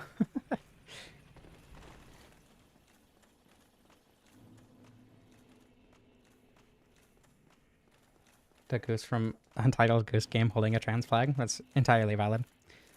A lemon, a Sif tattoo. Hmm. What's my favorite boss? I guess the Sanctuary Guardian, but I don't think I'd want that. Maybe like the Sanctuary Guardian tail. I think that would look cool. I don't know. Just like a long, spiky scorpion tail looking thing going up my arm.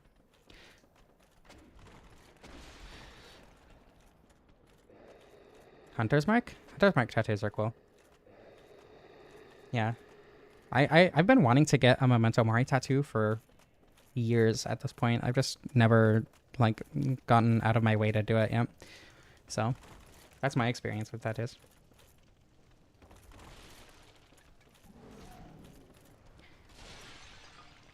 Yeah, I am also a giant nerd and love Zelda, but I don't know. I've also kind of fallen out of love with Nintendo recently for various reasons, so I don't think I'd want to get a Zelda tattoo.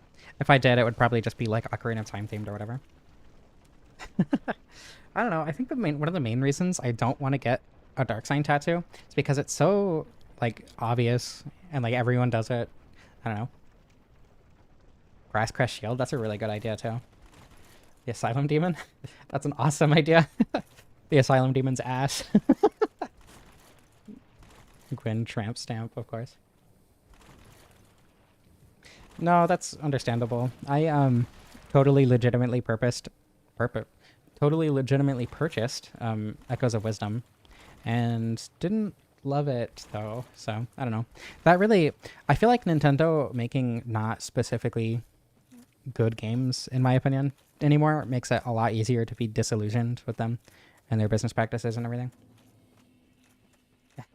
Skin you alive. Yeah, probably. Miyamoto's face is a full back tattoo. You know, for the other various reasons that I wouldn't do that, the main reason I wouldn't do that is because of my partners. I wouldn't want to curse them with that.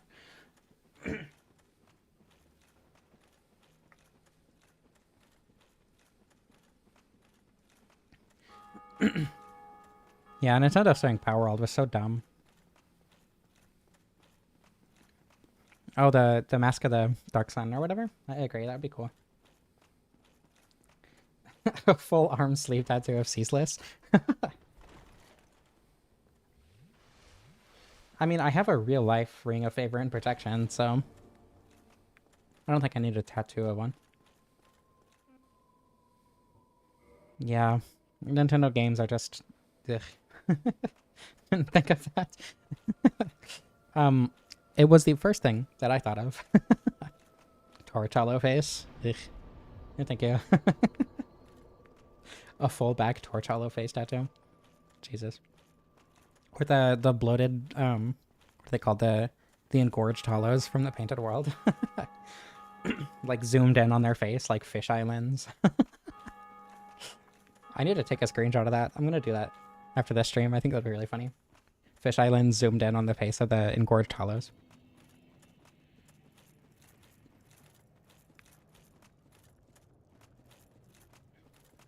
SPS?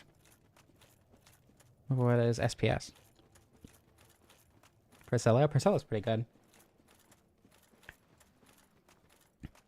I don't know. I don't think I'd want like something that big though, you know? On your thigh. Solaire sun. His hand-drawn sun symbol.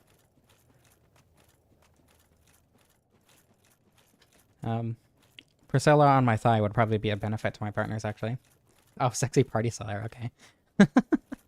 Of course. On the other thigh. Priscilla on one, sexy party Solaire on the other.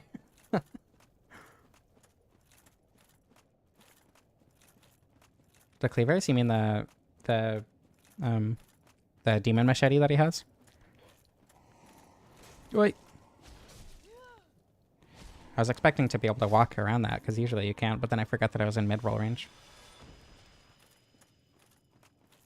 Four Kings fist tattoo, but you have to have a fourth finger. Or a sixth finger. Jesus. Words are hard. Scylla footprint tattooed on your face.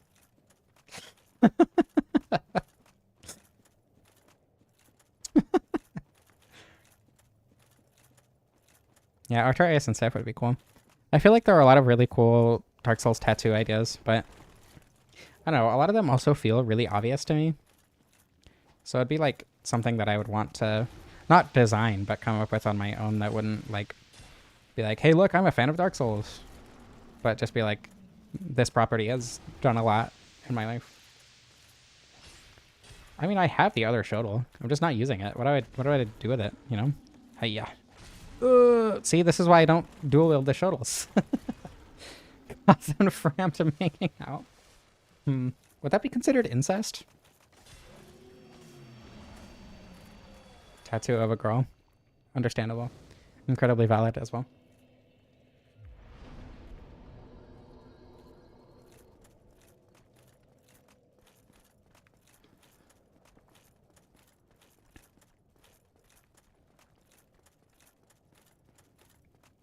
So far, so good. I'm glad I didn't die to the worm. Because I was dual wielding the shuttle. That would have been disappointing.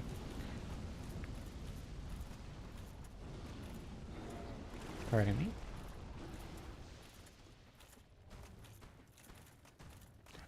I don't know. Are Koth and Frampt related? I don't know. A bonfire tattoo, but that's another one that so many people have done. Infinity snake design, but really curse the Ouroboros, you mean?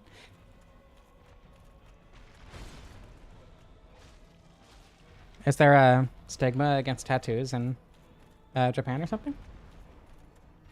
Is the build good? Not really. I mean, it's fine for PvE. I don't do PvP personally. I don't know if it'd be better or worse for PvP, but so far I don't love the shuttle. Though I guess I'm also just not like a fast, weak weapon person. I'm more of a slow, strong weapon person. So probably just my preferred style of gameplay that makes this build not feel great. Fogwall tattoo? How would that look? The gramophone is pretty good too. A Pasaka tattoo. Oh my god. I'm getting a Pasaka tattoo. That's the one. Why didn't I think of that? Obviously a Pasaka tattoo. Oh, associated with the Yakuza. I guess that makes sense. Just the other end of Frampt.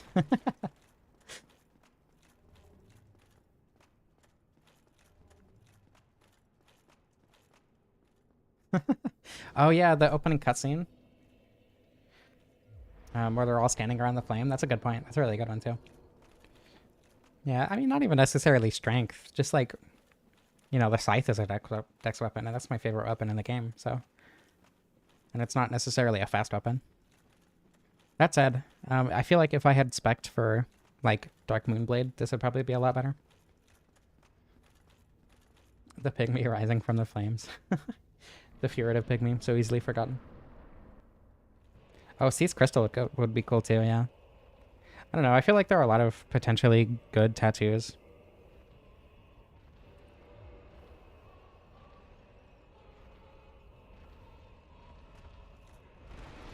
Okay. So far, so good. I don't know if I'm going to be able to dodge this because I don't do mid-roll. Yep. Epic anime type weapons? Not necessarily. The scythe isn't really an anime weapon, it's just a bardiche. And I really like the bardiche, so. Probably should have stayed in RTSR, but it's fine. Not the great scythe, the scythe. The halberd, that's actually a poleaxe. That's called the scythe for some reason. Neither of which are halberds. Alright, Krista. You're gonna have to send me the shape of your handprint. I've seen couples get, like, their partner's bite, like their teeth marks tattooed, and I think that's really, really cute and very cool. That is kind of something that I've wanted to do, but it's also, like, I don't know. Outer Wilds? I've heard Outer Wilds. Okay. I haven't played Outer Wilds yet, and I really, really want to, but it's also one of those things that I want to be able to focus exclusively on while I'm playing it.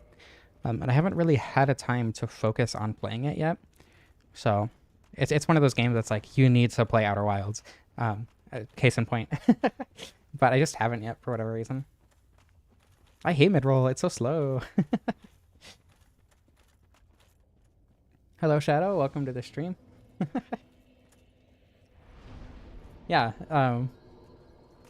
that's nice. Yeah, somehow I haven't been spoiled on Outer Wilds yet. I've been told that because I like Tunic, I'll probably like Outer Wilds. Because it's one of those games you can only play for the first time once, you know what I mean? So, yeah, just get bitten really hard. Good idea. That's a wonderful idea, Krista. I don't know why I used Estes, but it's fine. Be a thing with a partner. Yeah. Oh my god. I am shocked that did so little damage, actually. Wow.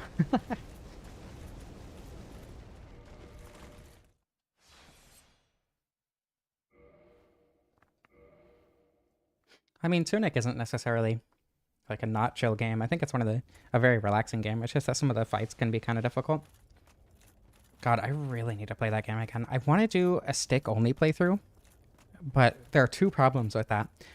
One being that you can't damage the what is it called? The garden thing? the garden boss, the West Garden. With the stick, you have to use the sword to damage it. To ring the bell to like actually get through the game. And then there's another instance of fighting them later on in the game that's required. Wait, no, it's not. You would just have to fight the final boss. You just have to beat the final boss the first try. Oh my god. Okay. Do you even need to fight the garden boss? The first one? I really should do that. Yeah, the bounding demons, they're really annoying to run past. But it's better than going all the way around, you know? When's the Dark Souls 1 Smasher Pass? Okay, so funny story. I actually did try to record that, and I didn't like how it turned out. I do still want to do that, but I don't know how I would format it. Died more to Bed of Chaos, really? Actually, I guess that kind of makes sense. I don't know, I've found ways to fight Bed of Chaos that are relatively consistent, so luckily I haven't died to Bed of Chaos all that much. I can usually beat it without dying most playthroughs. I don't know, maybe a Dark Souls 1 Smasher Pass stream would be funny.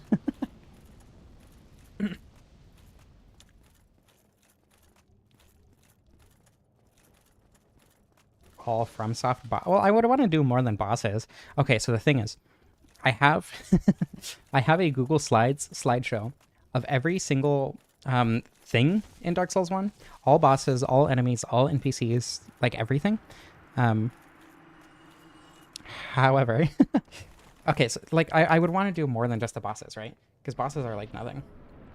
Smasher, Dark Souls streamer, Smasher Pass. Okay. Oh my god, there was someone in the video I did with JK Leeds, the Bone Wheel one. Somebody replied to JK Leeds' comment with like,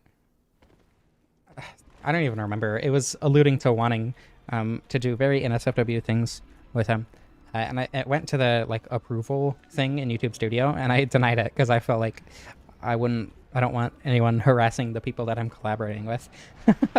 But that was funny, I think. Anyway. So I think JK Leeds is somehow, not somehow, I don't think he's unattractive, but surprisingly to me, being a lesbian, a smash for most people. Big Hot Logan Smasher Pass? Pass. Died most of Gargoyles? Yeah, that's fair. But I've also played the game so many times that I've definitely died to other bosses more. A whole presentation? Yeah, Big Hat Logan is very, very old. Hence my pass. On top of just not looking good. I want to be able to make this jump. Okay.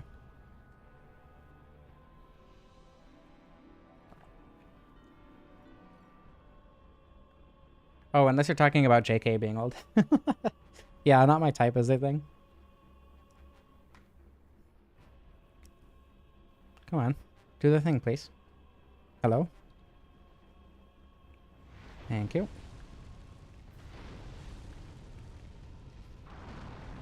Okay, good. Oh, that's scary. Maybe if I had actually timed my roll instead of spamming roll, I would have made that.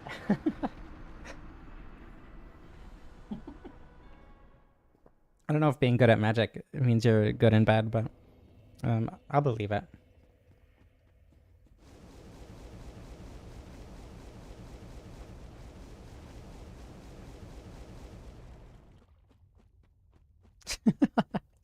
Yeah, skill issue on my part. See, it works most of the time. You just usually don't have to think about it, but sometimes you do. And that was an instance where I did and didn't for some reason.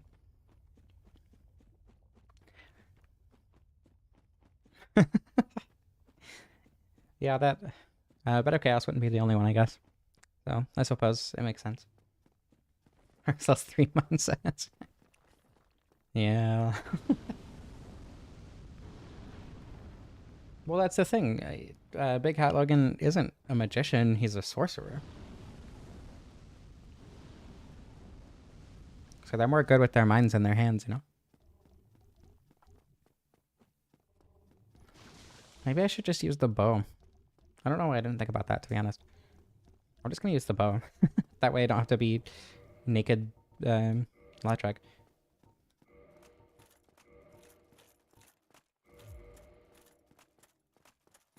2v1 lockout versus pro, kidding for now. I mean, it was fun. I really liked the bingo. That was really fun to do. But I don't know that I could beat 2 people, because again, the only reason I won is because our routing happened to align with each other. So, I don't know. I don't think I'd be able to beat 2 people at the same time. Would a Pyromancer be hot? Depends on the Pyromancer. Like, if I was into men, Laurentius would absolutely be, you know? The bird ladies in the painting, the crow demons, absolutely. Okay, you know, if anyone has an issue with me using a weapon that Lautrec doesn't use, I am Lautrec 2.0, so I'm better than Lautrec. You know, that's the point.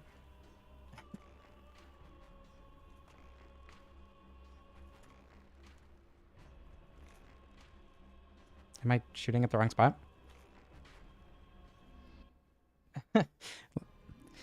I don't know. Would that... I guess like JK. I don't know how good JK would be at something like that, though, too. He does a lot of randomizers and stuff, so he's probably pretty good at routing. Definitely better than Lautrec. Yeah, that's the point. I try.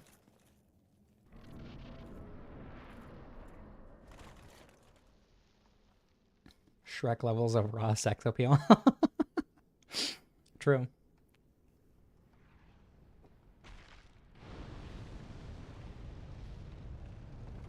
Alright, let's see if I can do this first try. I've actually never done this in mid-roll. That's not true. I've done it a couple times in mid-roll, but I usually do this in fast roll. Okay, cool. Literally not any harder at all. Just don't get bearded. Okay. Now, hopefully I don't end up getting fired to death. Fat roll run. I'll do Havel cosplay. I honestly can't see myself ever actually doing Havel cosplay. That would be so awful.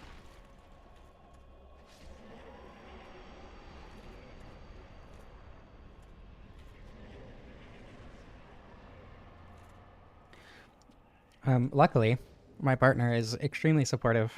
Okay, partners, I guess at this point, are extremely supportive financially. So this is my job. It's really, really nice to be able to follow something, you know, that I'm passionate about. What happened to my souls? I only got 1 level out of that? What? Okay, anyway, good luck on finding a job, and I hope it goes well for you. Yeah, I don't think a Havel cosplay would be super fun, to be honest.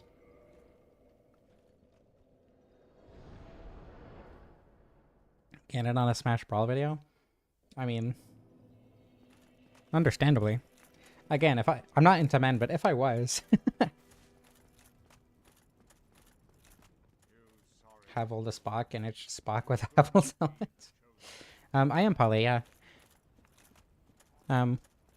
Shockingly, most trans women I know are poly. but I don't think that most trans people are poly, just the ones that I happen to know.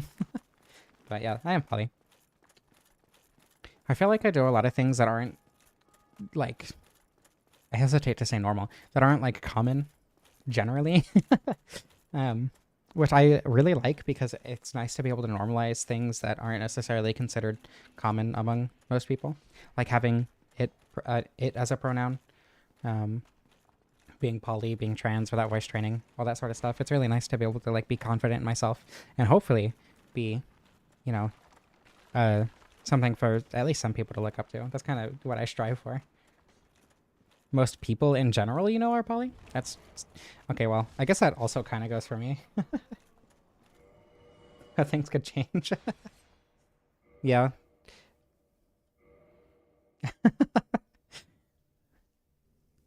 I mean, I didn't learn I was poly until after transitioning, but it was before I started HRT. And it also explains why a lot of my past relationships ended up not going well, just because like I wasn't in a relationship that like would have worked for me anyway. Um, so it's really nice to be able to, be more expressive of what I want to be expressive of and everything. Also kind of ace. Yeah, that's fair. I mean, you don't have to be sexual to be poly, right? Um, Personally, I'm hypersexual, so it definitely helps. But like, I don't know. There are plenty of ace people I know who are poly.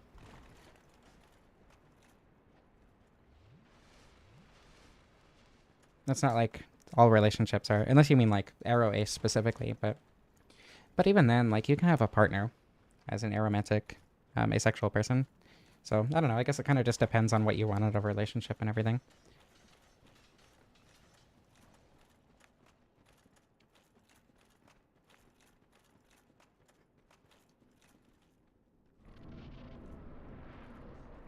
My point is, don't let labels define you. Find labels that fit you.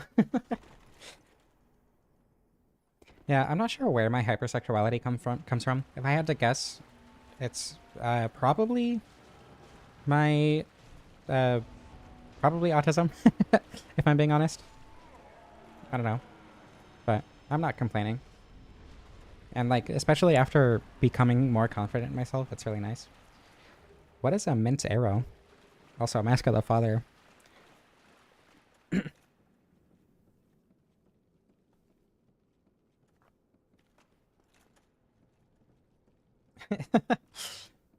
Well, that pinwheel fight was so easy. Lautrec must have a good build for PvE. Just normal levels. Yeah, I mean, uh, to be fair, most people aren't, um, like voyeurs and everything. Not voyeurs, exhibitionists. Sorry, I get those confused all the time.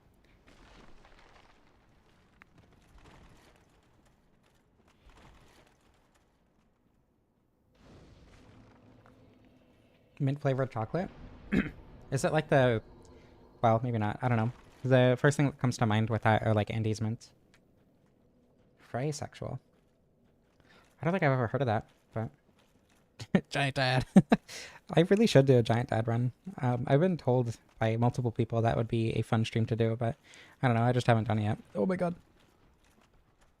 Aerated chocolate. Okay, I see. Um, Polytheism. Yeah, okay. I used to be polytheist, but now I'm anti-theist, so I kind of went hard in the other direction there. Not that I'm like against the idea of theism in general, but just that most instances of theism lead to negative outcomes, so I just tend to be against it in general. Not that, the idea of it in general, not individual instances. Um, so I know a lot of people really, really, really do not like its pronouns for themselves, which is like totally understandable. For a lot of people, it can feel dehumanizing or objectifying or whatever. Um, but for me, it's less.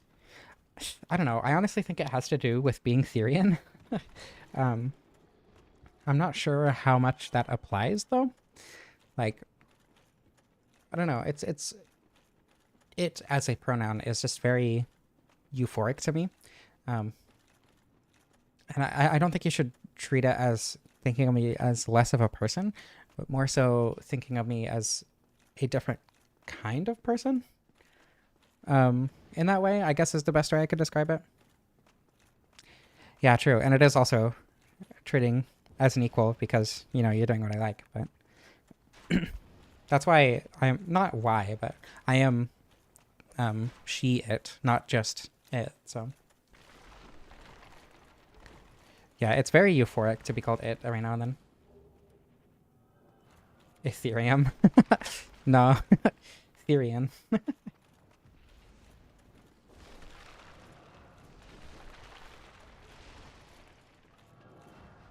Octua related guns in Borderlands 4. You know, I don't play Borderlands, so that doesn't affect me whatsoever, but I think I am glad that that's not a thing.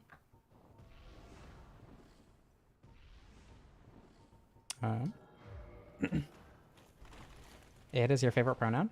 I kind of go back and forth. Sometimes I prefer she, sometimes I prefer it. I also like making my pronouns are she, it, because I'll never be her. But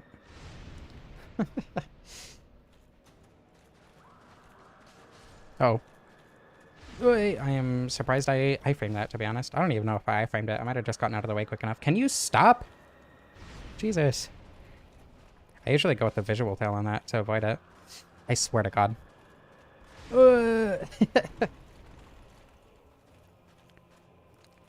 Nito, why are you freaking out? It's not that scary. It's just Lautrec. He's only difficult because his buddies. He has nothing else going for him. Oh, no. Let me out. I don't know if you can mash out of this grab, actually. You can. That's also very easy to mash out of. I would RTSR range Nito, and it would probably go by extremely quickly, but also the skeletons make that really annoying to do. Uh-oh. Going this way is probably a bad idea. I'm gonna get hit. That's fine. That's not good. Okay, we're fine. I just don't want the giant skeletons to aggro.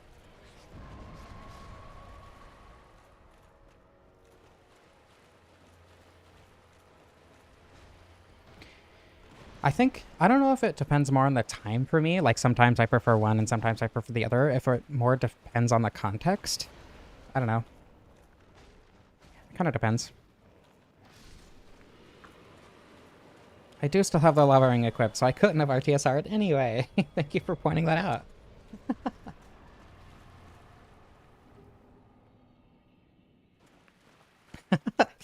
I think it'd be really funny to do a solar SFX mod like Lobos did. Maybe not the music, but doing like the female hurt sounds. Make them more orgasmic like the male hurt sounds.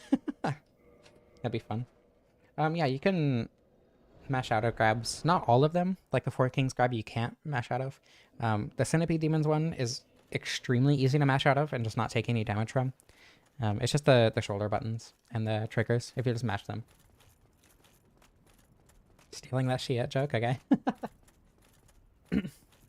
Yeah, I've also made the shit joke, but not one that I am proud of.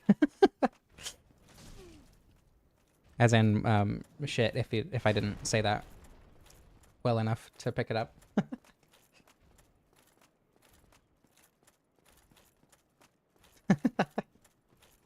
Unlike you blue-haired liberals, I don't have pronouns. Such a good video. The player sound is me. Mm-hmm.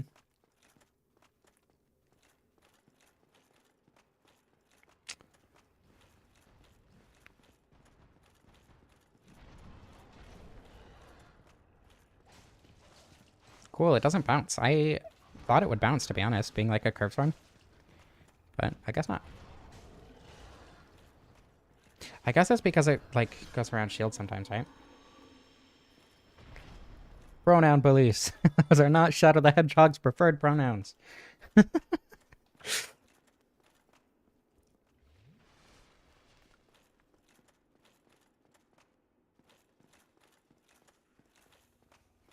Yeah, what do you mean change? What? These sounds are exactly what they're normally like. What are you talking about? You okay? They were thinking exactly what I do when I get hurt in certain contexts. That's a surprising sex appeal for a hedgehog. I'm not going to disagree.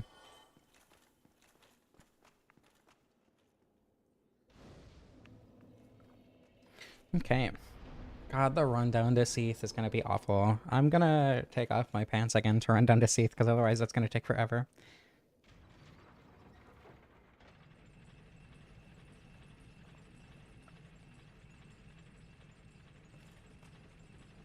I actually, okay.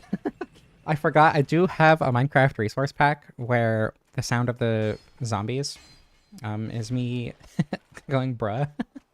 Because my friends thought it would be funny, so I just did it.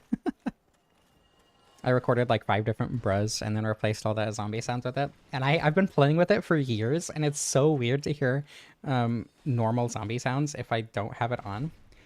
So you're just walking through a cave and just bruh. It's so good. And then their hurt sound is like bruh. I think I have that pinned in the memes channel in the Discord actually. So if you want to replace your Minecraft zombie sounds with me saying bruh, that's in there.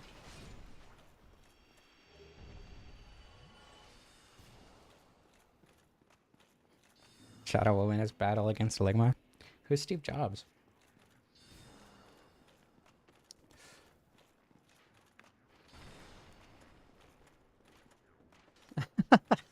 Um, I mean, it was like only a second that happened.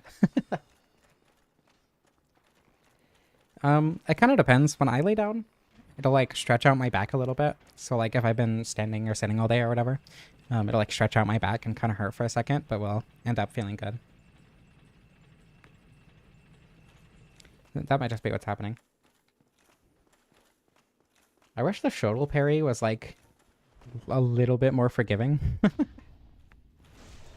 It is extremely important for the Dark Souls 1 gameplay. Of course it is. Why wouldn't it be? Okay, I have a rare ring of sacrifice. I don't need to get hit by this guy. We is a pronoun. This is accurate. I love the I love the joke, like, they hate pronouns. What are they gonna hate adjectives next? Because I do unironically hate adjectives. Like cis. That's ugh. Bigots are dumb. I feel like the main cause of bigotry is ignorance.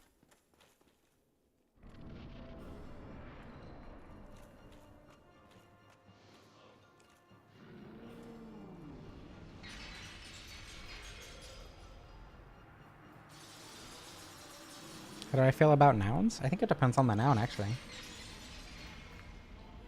Yeah, it depends on the verb, too.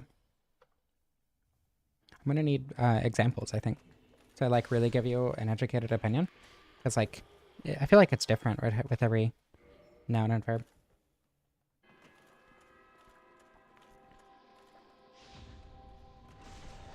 I really wish that did more damage. That's really bad. For, like, a crit. The Gwyn fight is gonna be a while. Gonna be a very long Gwyn fight. Moisture. That's one of my favorite nouns. No, I don't hate adjectives. First, oh wait, no, okay, I see. Sorry. The noun woman? That's like my favorite noun, I think. It's up there at least. It would be hard to say that I have a different favorite noun.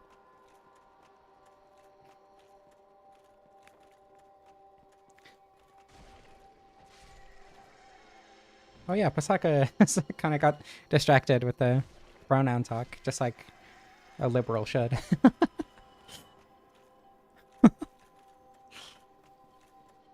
Don't worry, I'll get penetrated by a Pasaka.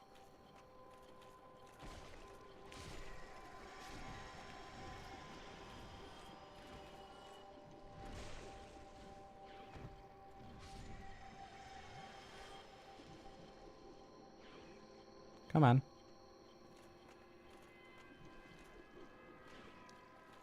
Stop spitting on... Actually, never mind. Don't stop, but also grab me, please.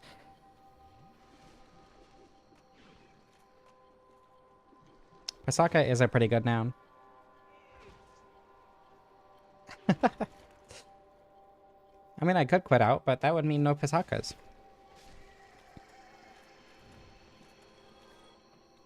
Dang. A Pasaka tattoo is such a good idea. I might actually do that. That's a really good idea.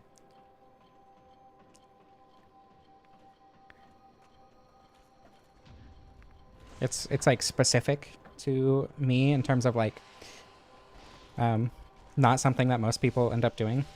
Oh, skill issue. I'm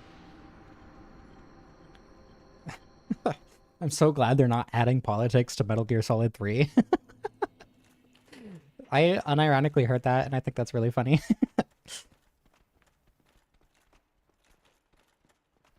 Yeah, the Pasaka piece of art that I sent to the Discord was very good. I should get my Estus back. Yeah, what do you mean you don't see the appeal of the Asakas, the Pasakas? I can talk. I do it for a living.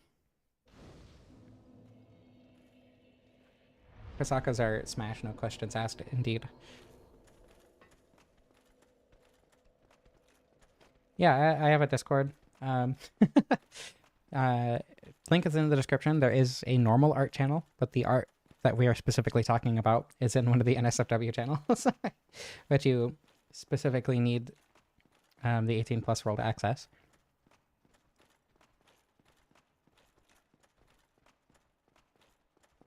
But there is a normal art channel for people to share their art in. And there's some like shockingly good artists in there. It's really cool. It's not just tentacles. Okay, so first of all, what do you mean just tentacles? They got a lot more going on than just tentacles. If I ever find out how to like make my character an actual enemy in the game, I'm gonna do a Pasaka run.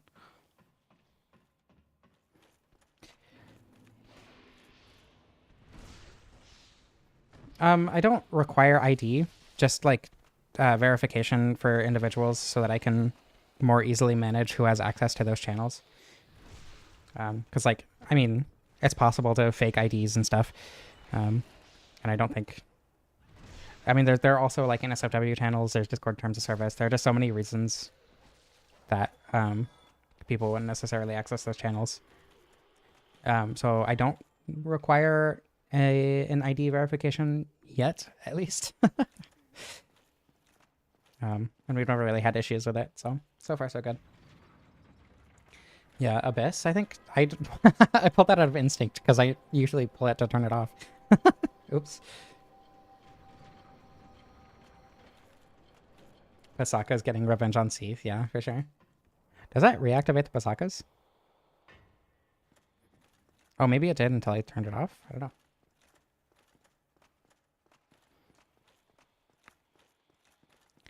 Everything you need to know about everything on the Discord should be in the rules channel. If there's something you're not clear on, you can just ask someone.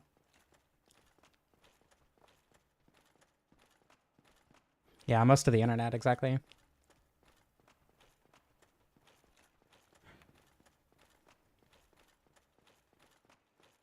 I feel like I'm at the point where like there's no verification system I could put in place that would be 100% accurate.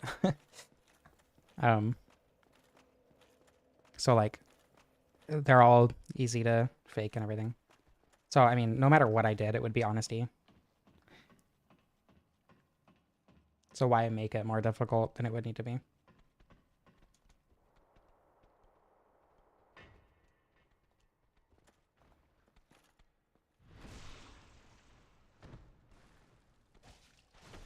Yeah, it is mostly trans women in the NSFW channels. But I don't know, we promote sex positivity and body positivity and everything, so.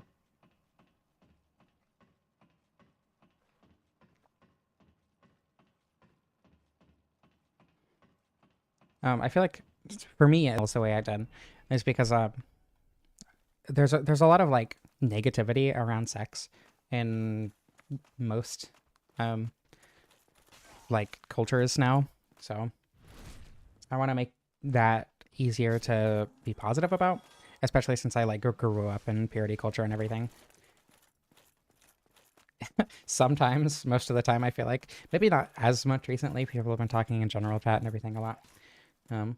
But over the course of the Discord's life, the NSFW chats have definitely been the most active.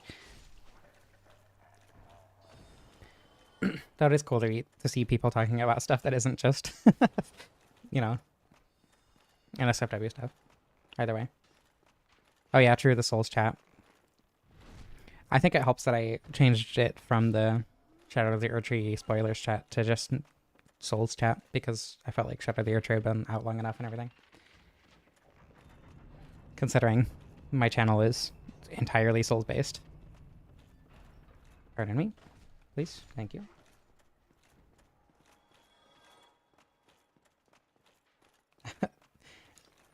I think it's actually more used than general at this point. And the general games chat too. Oh, also that, true.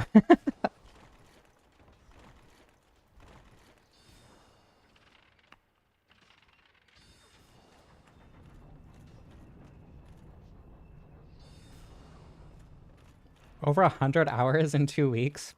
That's insane. I mean, that's awesome. It's a great game. But that's a lot. Loud Shrek? Elaborate, please?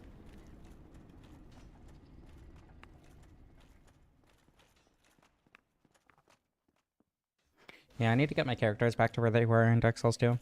I would love to do, like, Dark Souls 2 pickaxe stream. I think that would be really fun. I could do it with Dark Souls 1 and then turn it into a, can you beat Dark Souls 2 as Steve for Minecraft again? But I want to finish my critique throughs or whatever that I've been doing. I don't even know what I called that series. When I did my Tunic playthrough a long time ago, I called it a critique through. And I think that's like a good name for it, but it also doesn't really communicate what it is, because it's like critique and playthrough put together, obviously. But if you don't know that it's going to be a playthrough, I don't know, I feel like it doesn't really communicate that as well. So I just haven't titled the videos anything specifically. I've just been saying like, this part of this game is like this. So like, for instance, the first one I did on Dark Souls 3 was, I think I like Dark Souls 3 now or whatever. And then the beginning of Dark Souls 2 is incredible, I think was the other one for the Dark Souls 2. So 3,000 hours on Team Fortress 2. I tried playing it once. I didn't like it, but it's also just not my style of game. So that doesn't surprise me at all. Also, I didn't go into light roll on my way, but it's fine.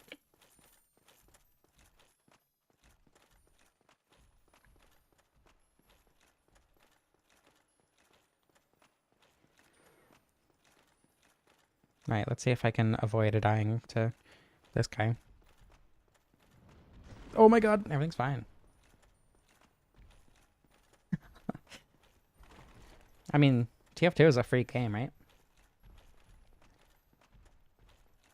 At least it is on Steam? I think it is. I don't remember. Again, not really my style of game, so I don't really play it.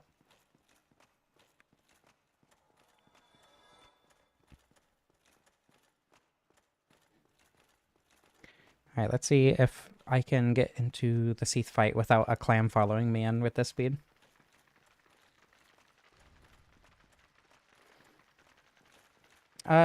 So the reason that autism is just ASD now, also ASS, that's funny. The reason that Asperger's isn't a thing anymore is because it's literally just autism. It is, there's no difference between them. I've also heard high functioning and low functioning autism, which is also like really not a good way to put it.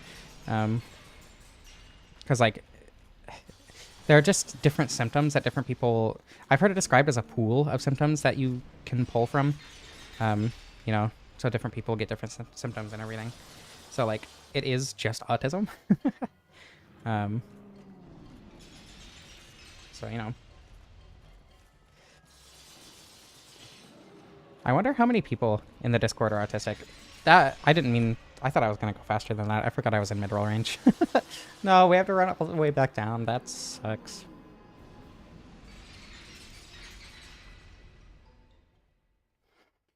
High and low masking also. Well, that's the thing, right? I used to be high masking, but now I don't mask anymore. So it's like, I don't know. It's just all the same thing. Just different symptoms are expressed for different people. So if you really, I think the best way to describe different kinds of autism is just describing the symptoms that you have, right? Yeah, I mean, I don't have like an official diagnosis or whatever, but I definitely have autism. I don't want to get an official diagnosis for various reasons. First of all, because I know I won't get any accommodations anyway, so it's whatever. Um, but also because like it opens up avenues for discrimination and everything. So I don't know.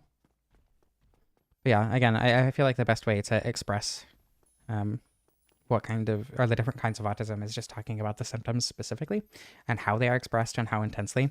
Because like I have hypersensitivity, like touch hypersensitivity, so I have to be wearing clothes. I hate being naked.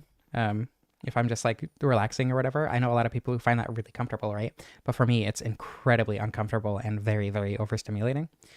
But then like, you know, I'm able to, I don't know, uh, there are other symptoms that I have that don't express themselves as strongly, for instance, you know.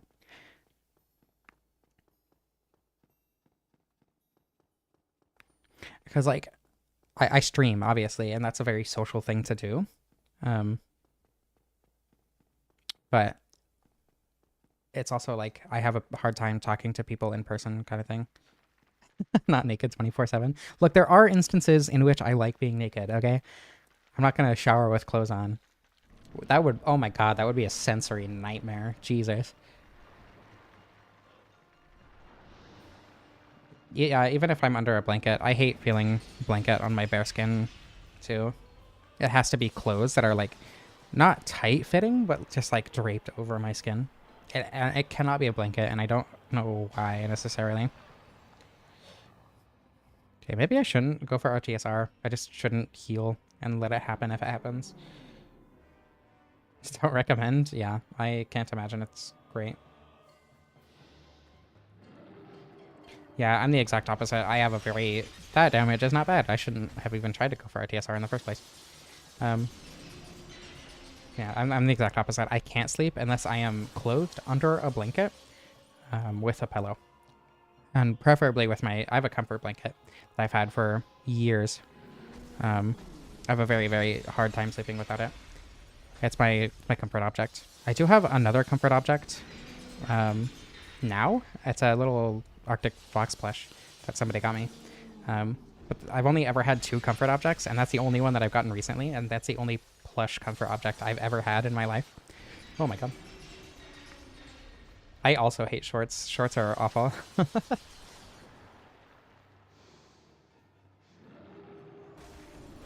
we go. Yeah, I have a really, really hard time sleeping without one of my comfort objects, so... And, I mean, preferably the blanket every time.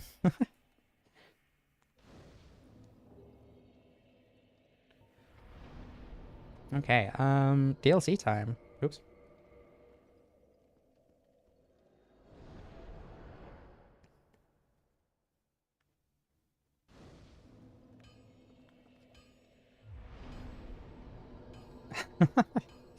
Yeah, I have a lot of friends who really, really like shorts. I just really don't. A 2-scale Priscilla body pillow. That'd be awesome. Yeah, I have one long sleeve shirt that I like because the sleeves are loose. Most long sleeve shirts I've worn have had tight sleeves and I hated them. But long sleeve shirts with loose sleeves are nice. And my favorite set of clothes is a pair of sweatpants that I have and then a loose long sleeve shirt. I think I've posted pictures of me wearing that in the Discord. Maybe not the sweatpants, but the shirt for sure. Um, if you know what I'm talking about. Yeah, I think I'm the same. If something is hard for me to learn, I have a lot harder time like sticking to it and learning it. But if something is easy for me to learn, which is like most things, which is probably why I'm like this, um, it's super easy to stick with it, and I end up really enjoying it for a while. So yeah, too loose is bad too. I understand. I can't sleep with sweatpants on anymore. I used to be able to. I used to be like the only way I could sleep, but now, oh excuse me, they get like bunched up, or like pulled down slightly, and it's really awful. So I can't sleep with sweatpants on anymore. I can't sleep with pants on generally, um, unless they're like, because they can be tight. Because if they're tight, they get uncomfortable and annoying. But if they're loose, they get like bunched up or like pulled in weird ways. So it's also awful. So I don't know. T-shirts with a hoodie or sweater, yeah. Um, I used to I used to wear basically exclusively that actually, like to high school.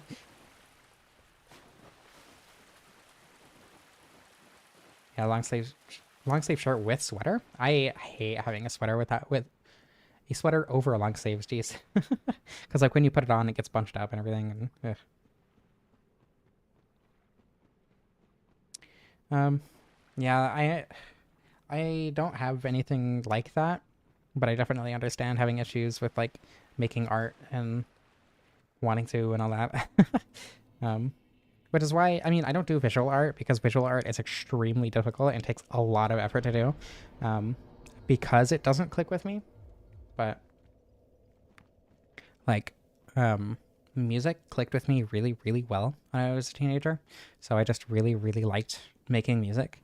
Making videos and scripting and stuff also clicks with me pretty well.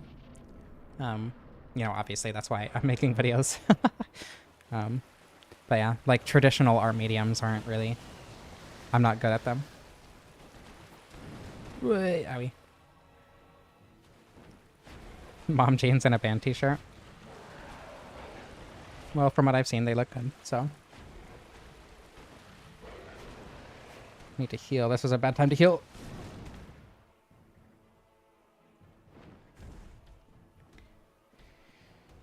For me, it's more the thoughts rather than how the thoughts are put down. So I just like type all my scripts and everything. Okay, that's probably a better time to heal. No, it wasn't. Owie. What? I didn't know it could do one swipe. That's new to me. Interesting. Oh my god. I keep making the exact same mistake.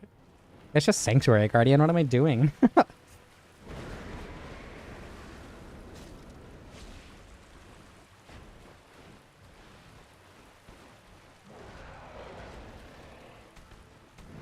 You can always go back and look at the Pasakas. um, but yeah, I mean, 2.5 hours into the stream. I'm surprised this took this long. I was expecting it to be like half an hour before now to be here, but whatever. Oh, I also am still not wearing the whole thing. I kind of forgot about that, to be honest. Um, there we go. Oops. Oh no, Manus with mid-roll is going to be awful. I need to use the restroom. I will be right back. I will, I don't know, try to start an ad or something. I don't know how this works, but I'll press the ad button so there's something, maybe?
Okay. I don't know if an ad played, but if it did, potentially more money for me.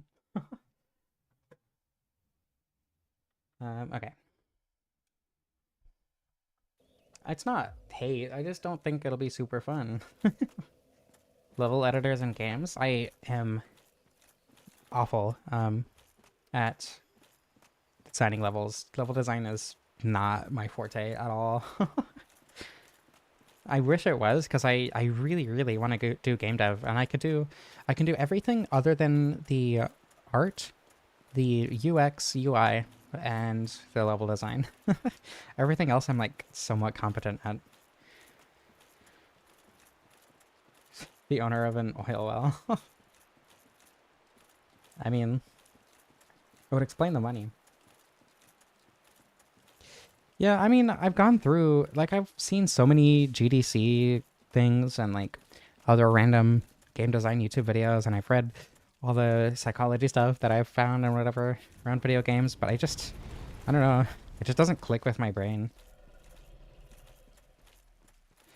The programming is my favorite part, followed closely by the music. Making music is super fun, like video game music.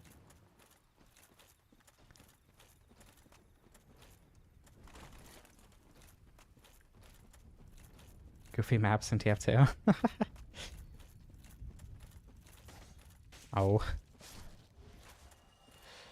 Hello, Lamb. Welcome. I'm glad you made it home safely.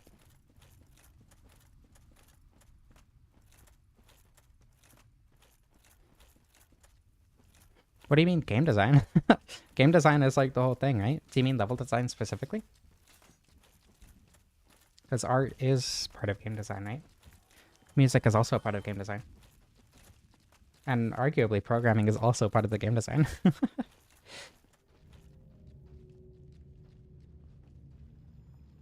I don't know. I have ideas for games that I want to make. And I have like little um, tech demos, I guess is the best thing to call them, in like Unity or whatever, but I haven't actually made any good level designs for anything.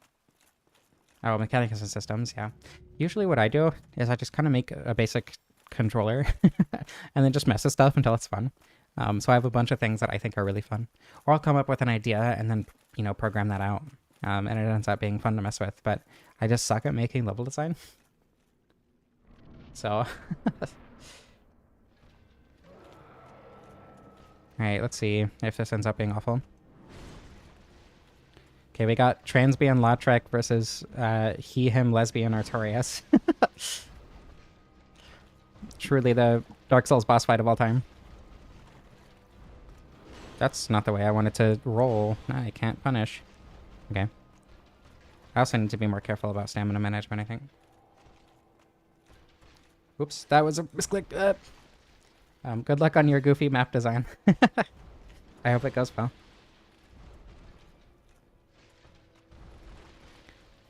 Yeah, I am T-Girl Lautrec. Amazing game design is ultra kill. Yes, if you like it. I don't think there can be bad game design. It's just like, if you want to call like pathologic bad game design or whatever, but bad game design doesn't really exist. If it's enjoyable, it is objectively good game design, right? If it is subjectively enjoyable, it is objectively good. And I feel like that's how all art is. Art doesn't even necessarily have to be enjoyable, right? If it does something, regardless of what that is, then it is objectively good art, even if it doesn't do that for everyone. So I feel like saying good game design doesn't really make sense.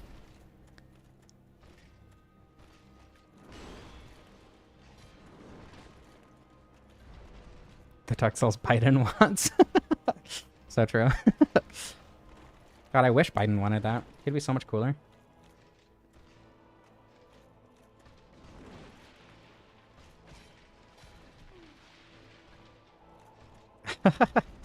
Yeah, but having things not be fun can be awesome, Like, again, pathologic. Art that hurts is oftentimes considered some of the best art ever made, too, so... Add a size to scale Priscilla body pillow. I agree.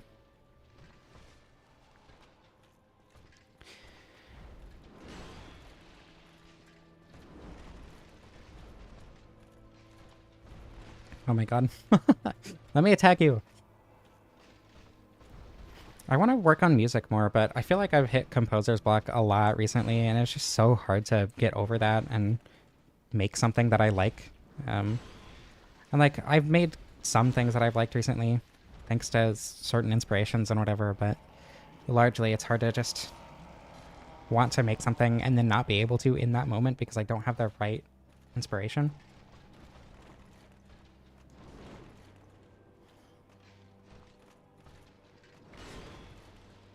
I don't know. Actually, that reminds me. Yesterday, I was playing Peaks of Yore, and someone was watching me play.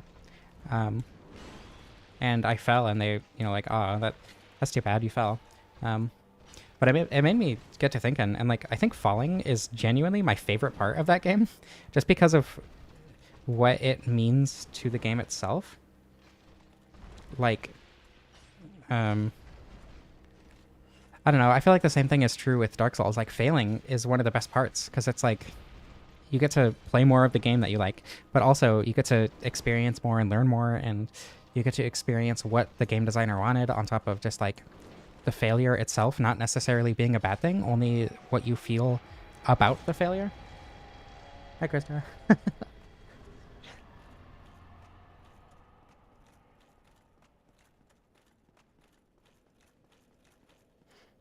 uh, I mean, art isn't any one thing, though, right? Art is anything that you can classify as art. Trying to define art doesn't really make sense in the same way that it doesn't make sense to define the word chair, right? Or even, if you want to go that far, the word woman. Like, there's so much variation around that you can't make a comprehensive definition. You know what I mean? So I don't think there's any reason to go beyond that in trying to define art.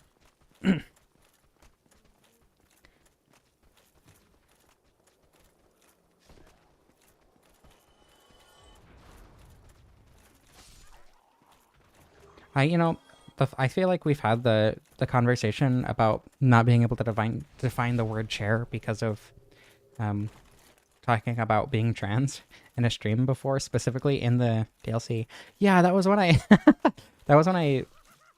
did Artorias hitless while arguing with a transphobe. That was fun. That was a good stream.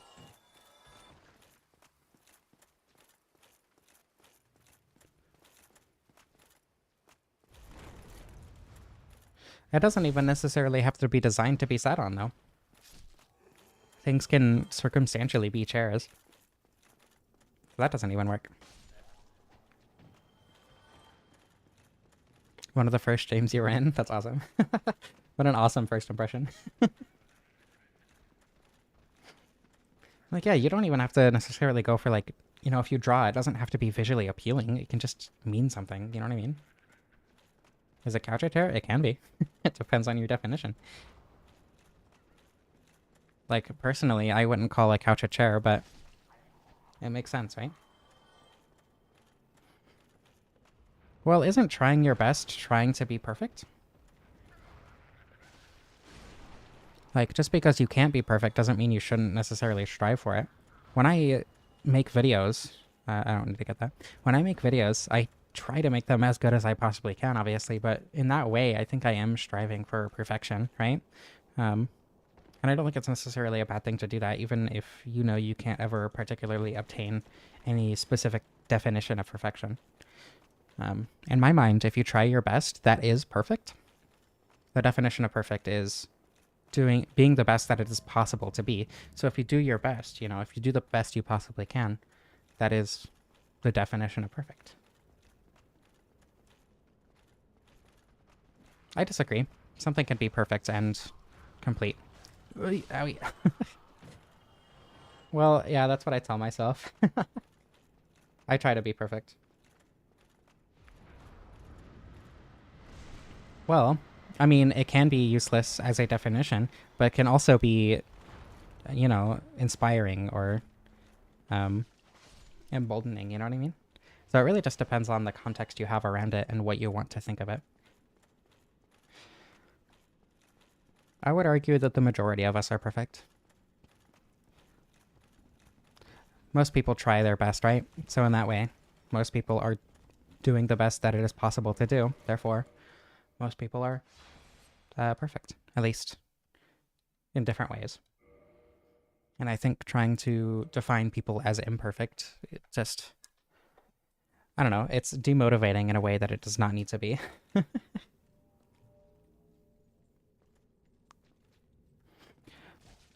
Well, that's the thing. Perfection can change, right? What I consider perfect in various different contexts has changed throughout, the course of attempting to perfect things. You know what I mean? So, I don't know. Not even perfect by my definition. Are you trying? If you are intentionally not trying, I think that is the only instance in which you can be imperfect in that way. As long as you are, even attempting to better yourself, or not even necessarily better yourself, but to do what you are doing in a way that you are happy with, Yeah, every word is subjective, because that's how language works. It means how we intend to use it, so.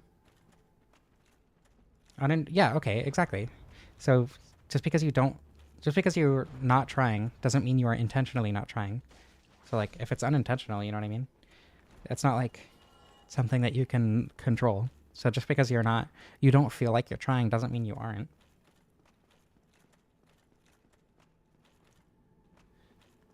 But that's not what perfect means at all. It just means that it is as good as it is possible to be. Therefore, if you are doing your best, you are perfect.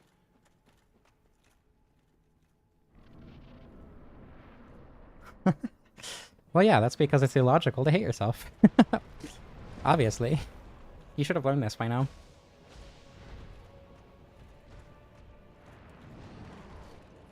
But it's okay that you haven't.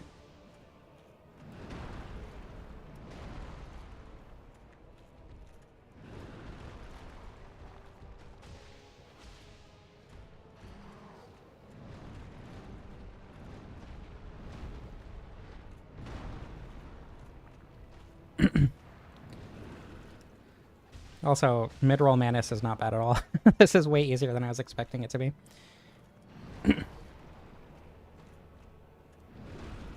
Well, in that case, then being happy would be perfect for you. You being happy would be defined as your being perfect, right? So, I don't know.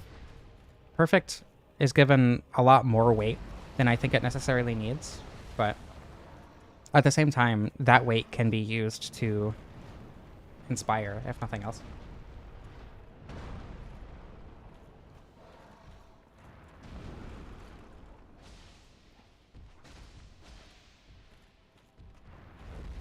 I don't know if I can dodge this in mid-roll. No. Oh my goodness. Also, Deuterium, your entire argument right now is not, So, you know.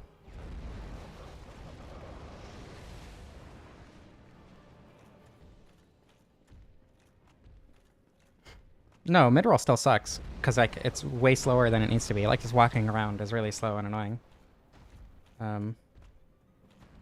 But in terms of this boss fight specifically, it's not that bad. Yeah, I don't know, I had a lot of time to think when I worked as a janitor, because for a long time, I was never allowed, quote-unquote, to listen to music, but once my hair grew out, or not music, but I would listen to, like, podcasts, video essays, whatever. For a long time, I just didn't, because my hair wasn't long enough. So I had a lot of time to think, a lot of time to understand how my brain worked and how I wanted my philosophy to be, and how to make myself happy, because that's always all I've ever wanted to be, as happy as possible, and to make others as happy as possible. So I found ways to articulate this and everything. And it is a lot to think on. And that's partially why I like it as well. On top of it, just making me feel good. So, there we go. Easy. Right, sadness can be good. I don't think sadness in and of itself is bad. Wake up, dusk, of course. I don't think sadness in and of itself is bad. But ultimately, experiencing, positive emotions, enjoying. I guess enjoyment is a better word than happiness. I just want to enjoy being alive because I only get to be alive for so long. We don't know what's after this. It could be nothing. And if it is nothing, even if it's not nothing, right? I think it's best to enjoy what we know exists as much as possible because we don't know what lies beyond. So if this is the only time we ever get to ever experience all the happiness we'll ever experience, then might as well maximize our happiness as much as possible. Or rather, enjoyment, sorry. Literally just said that.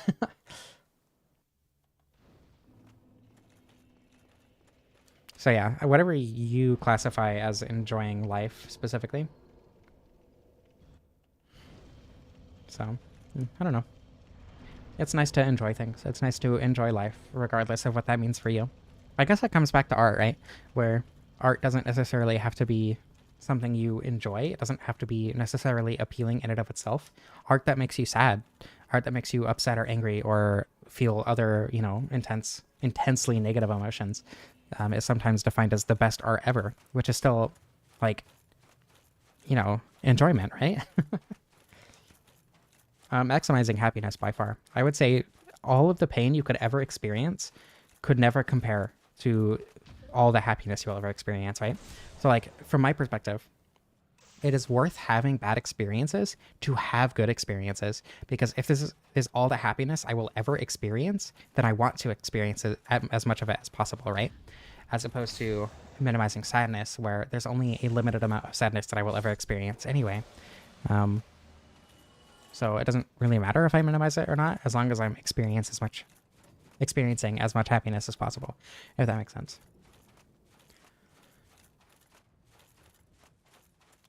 Though again, it also kind of depends on whether I see being happy in that moment as enjoyment.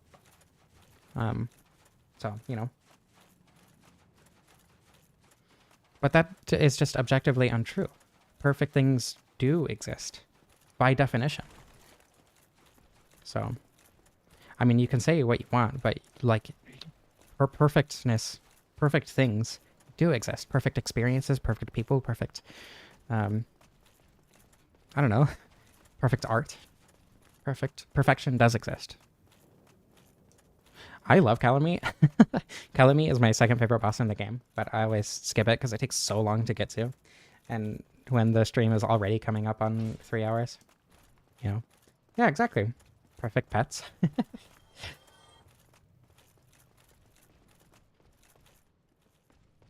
My perspective is actually what helped me cope with my depression in a lot of ways too. So, I mean,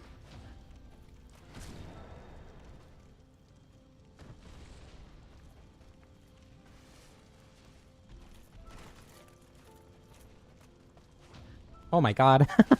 That's so easy. Parrying dagger is busted. Jesus.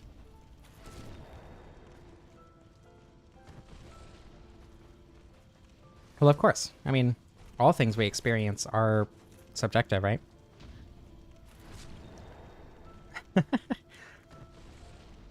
I mean, you didn't miss the whole stream. There's still a little bit.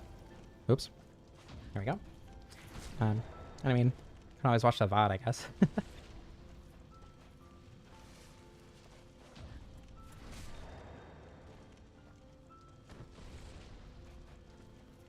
Well, I mean, objective descriptions of the value of something can't exist anyway. No objective description exists about anything. So, I don't know. Wow, that is a really easy weapon to parry with. Okay, so thoughts on the build. How good is Lautrec? The Shotel sucks. Mid-rolling sucks. The Shotel doesn't suck. It's fine. It's probably better in PvP than PvE, but I don't like it.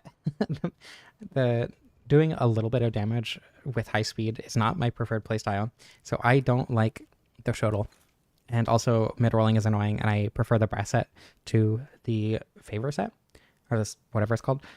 However, the parrying dagger is crazy. I probably won't ever use it again because I'm used to parrying with my bare hand anyway, but... Well, right, I am objectively made of particles, I suppose, but it's also like...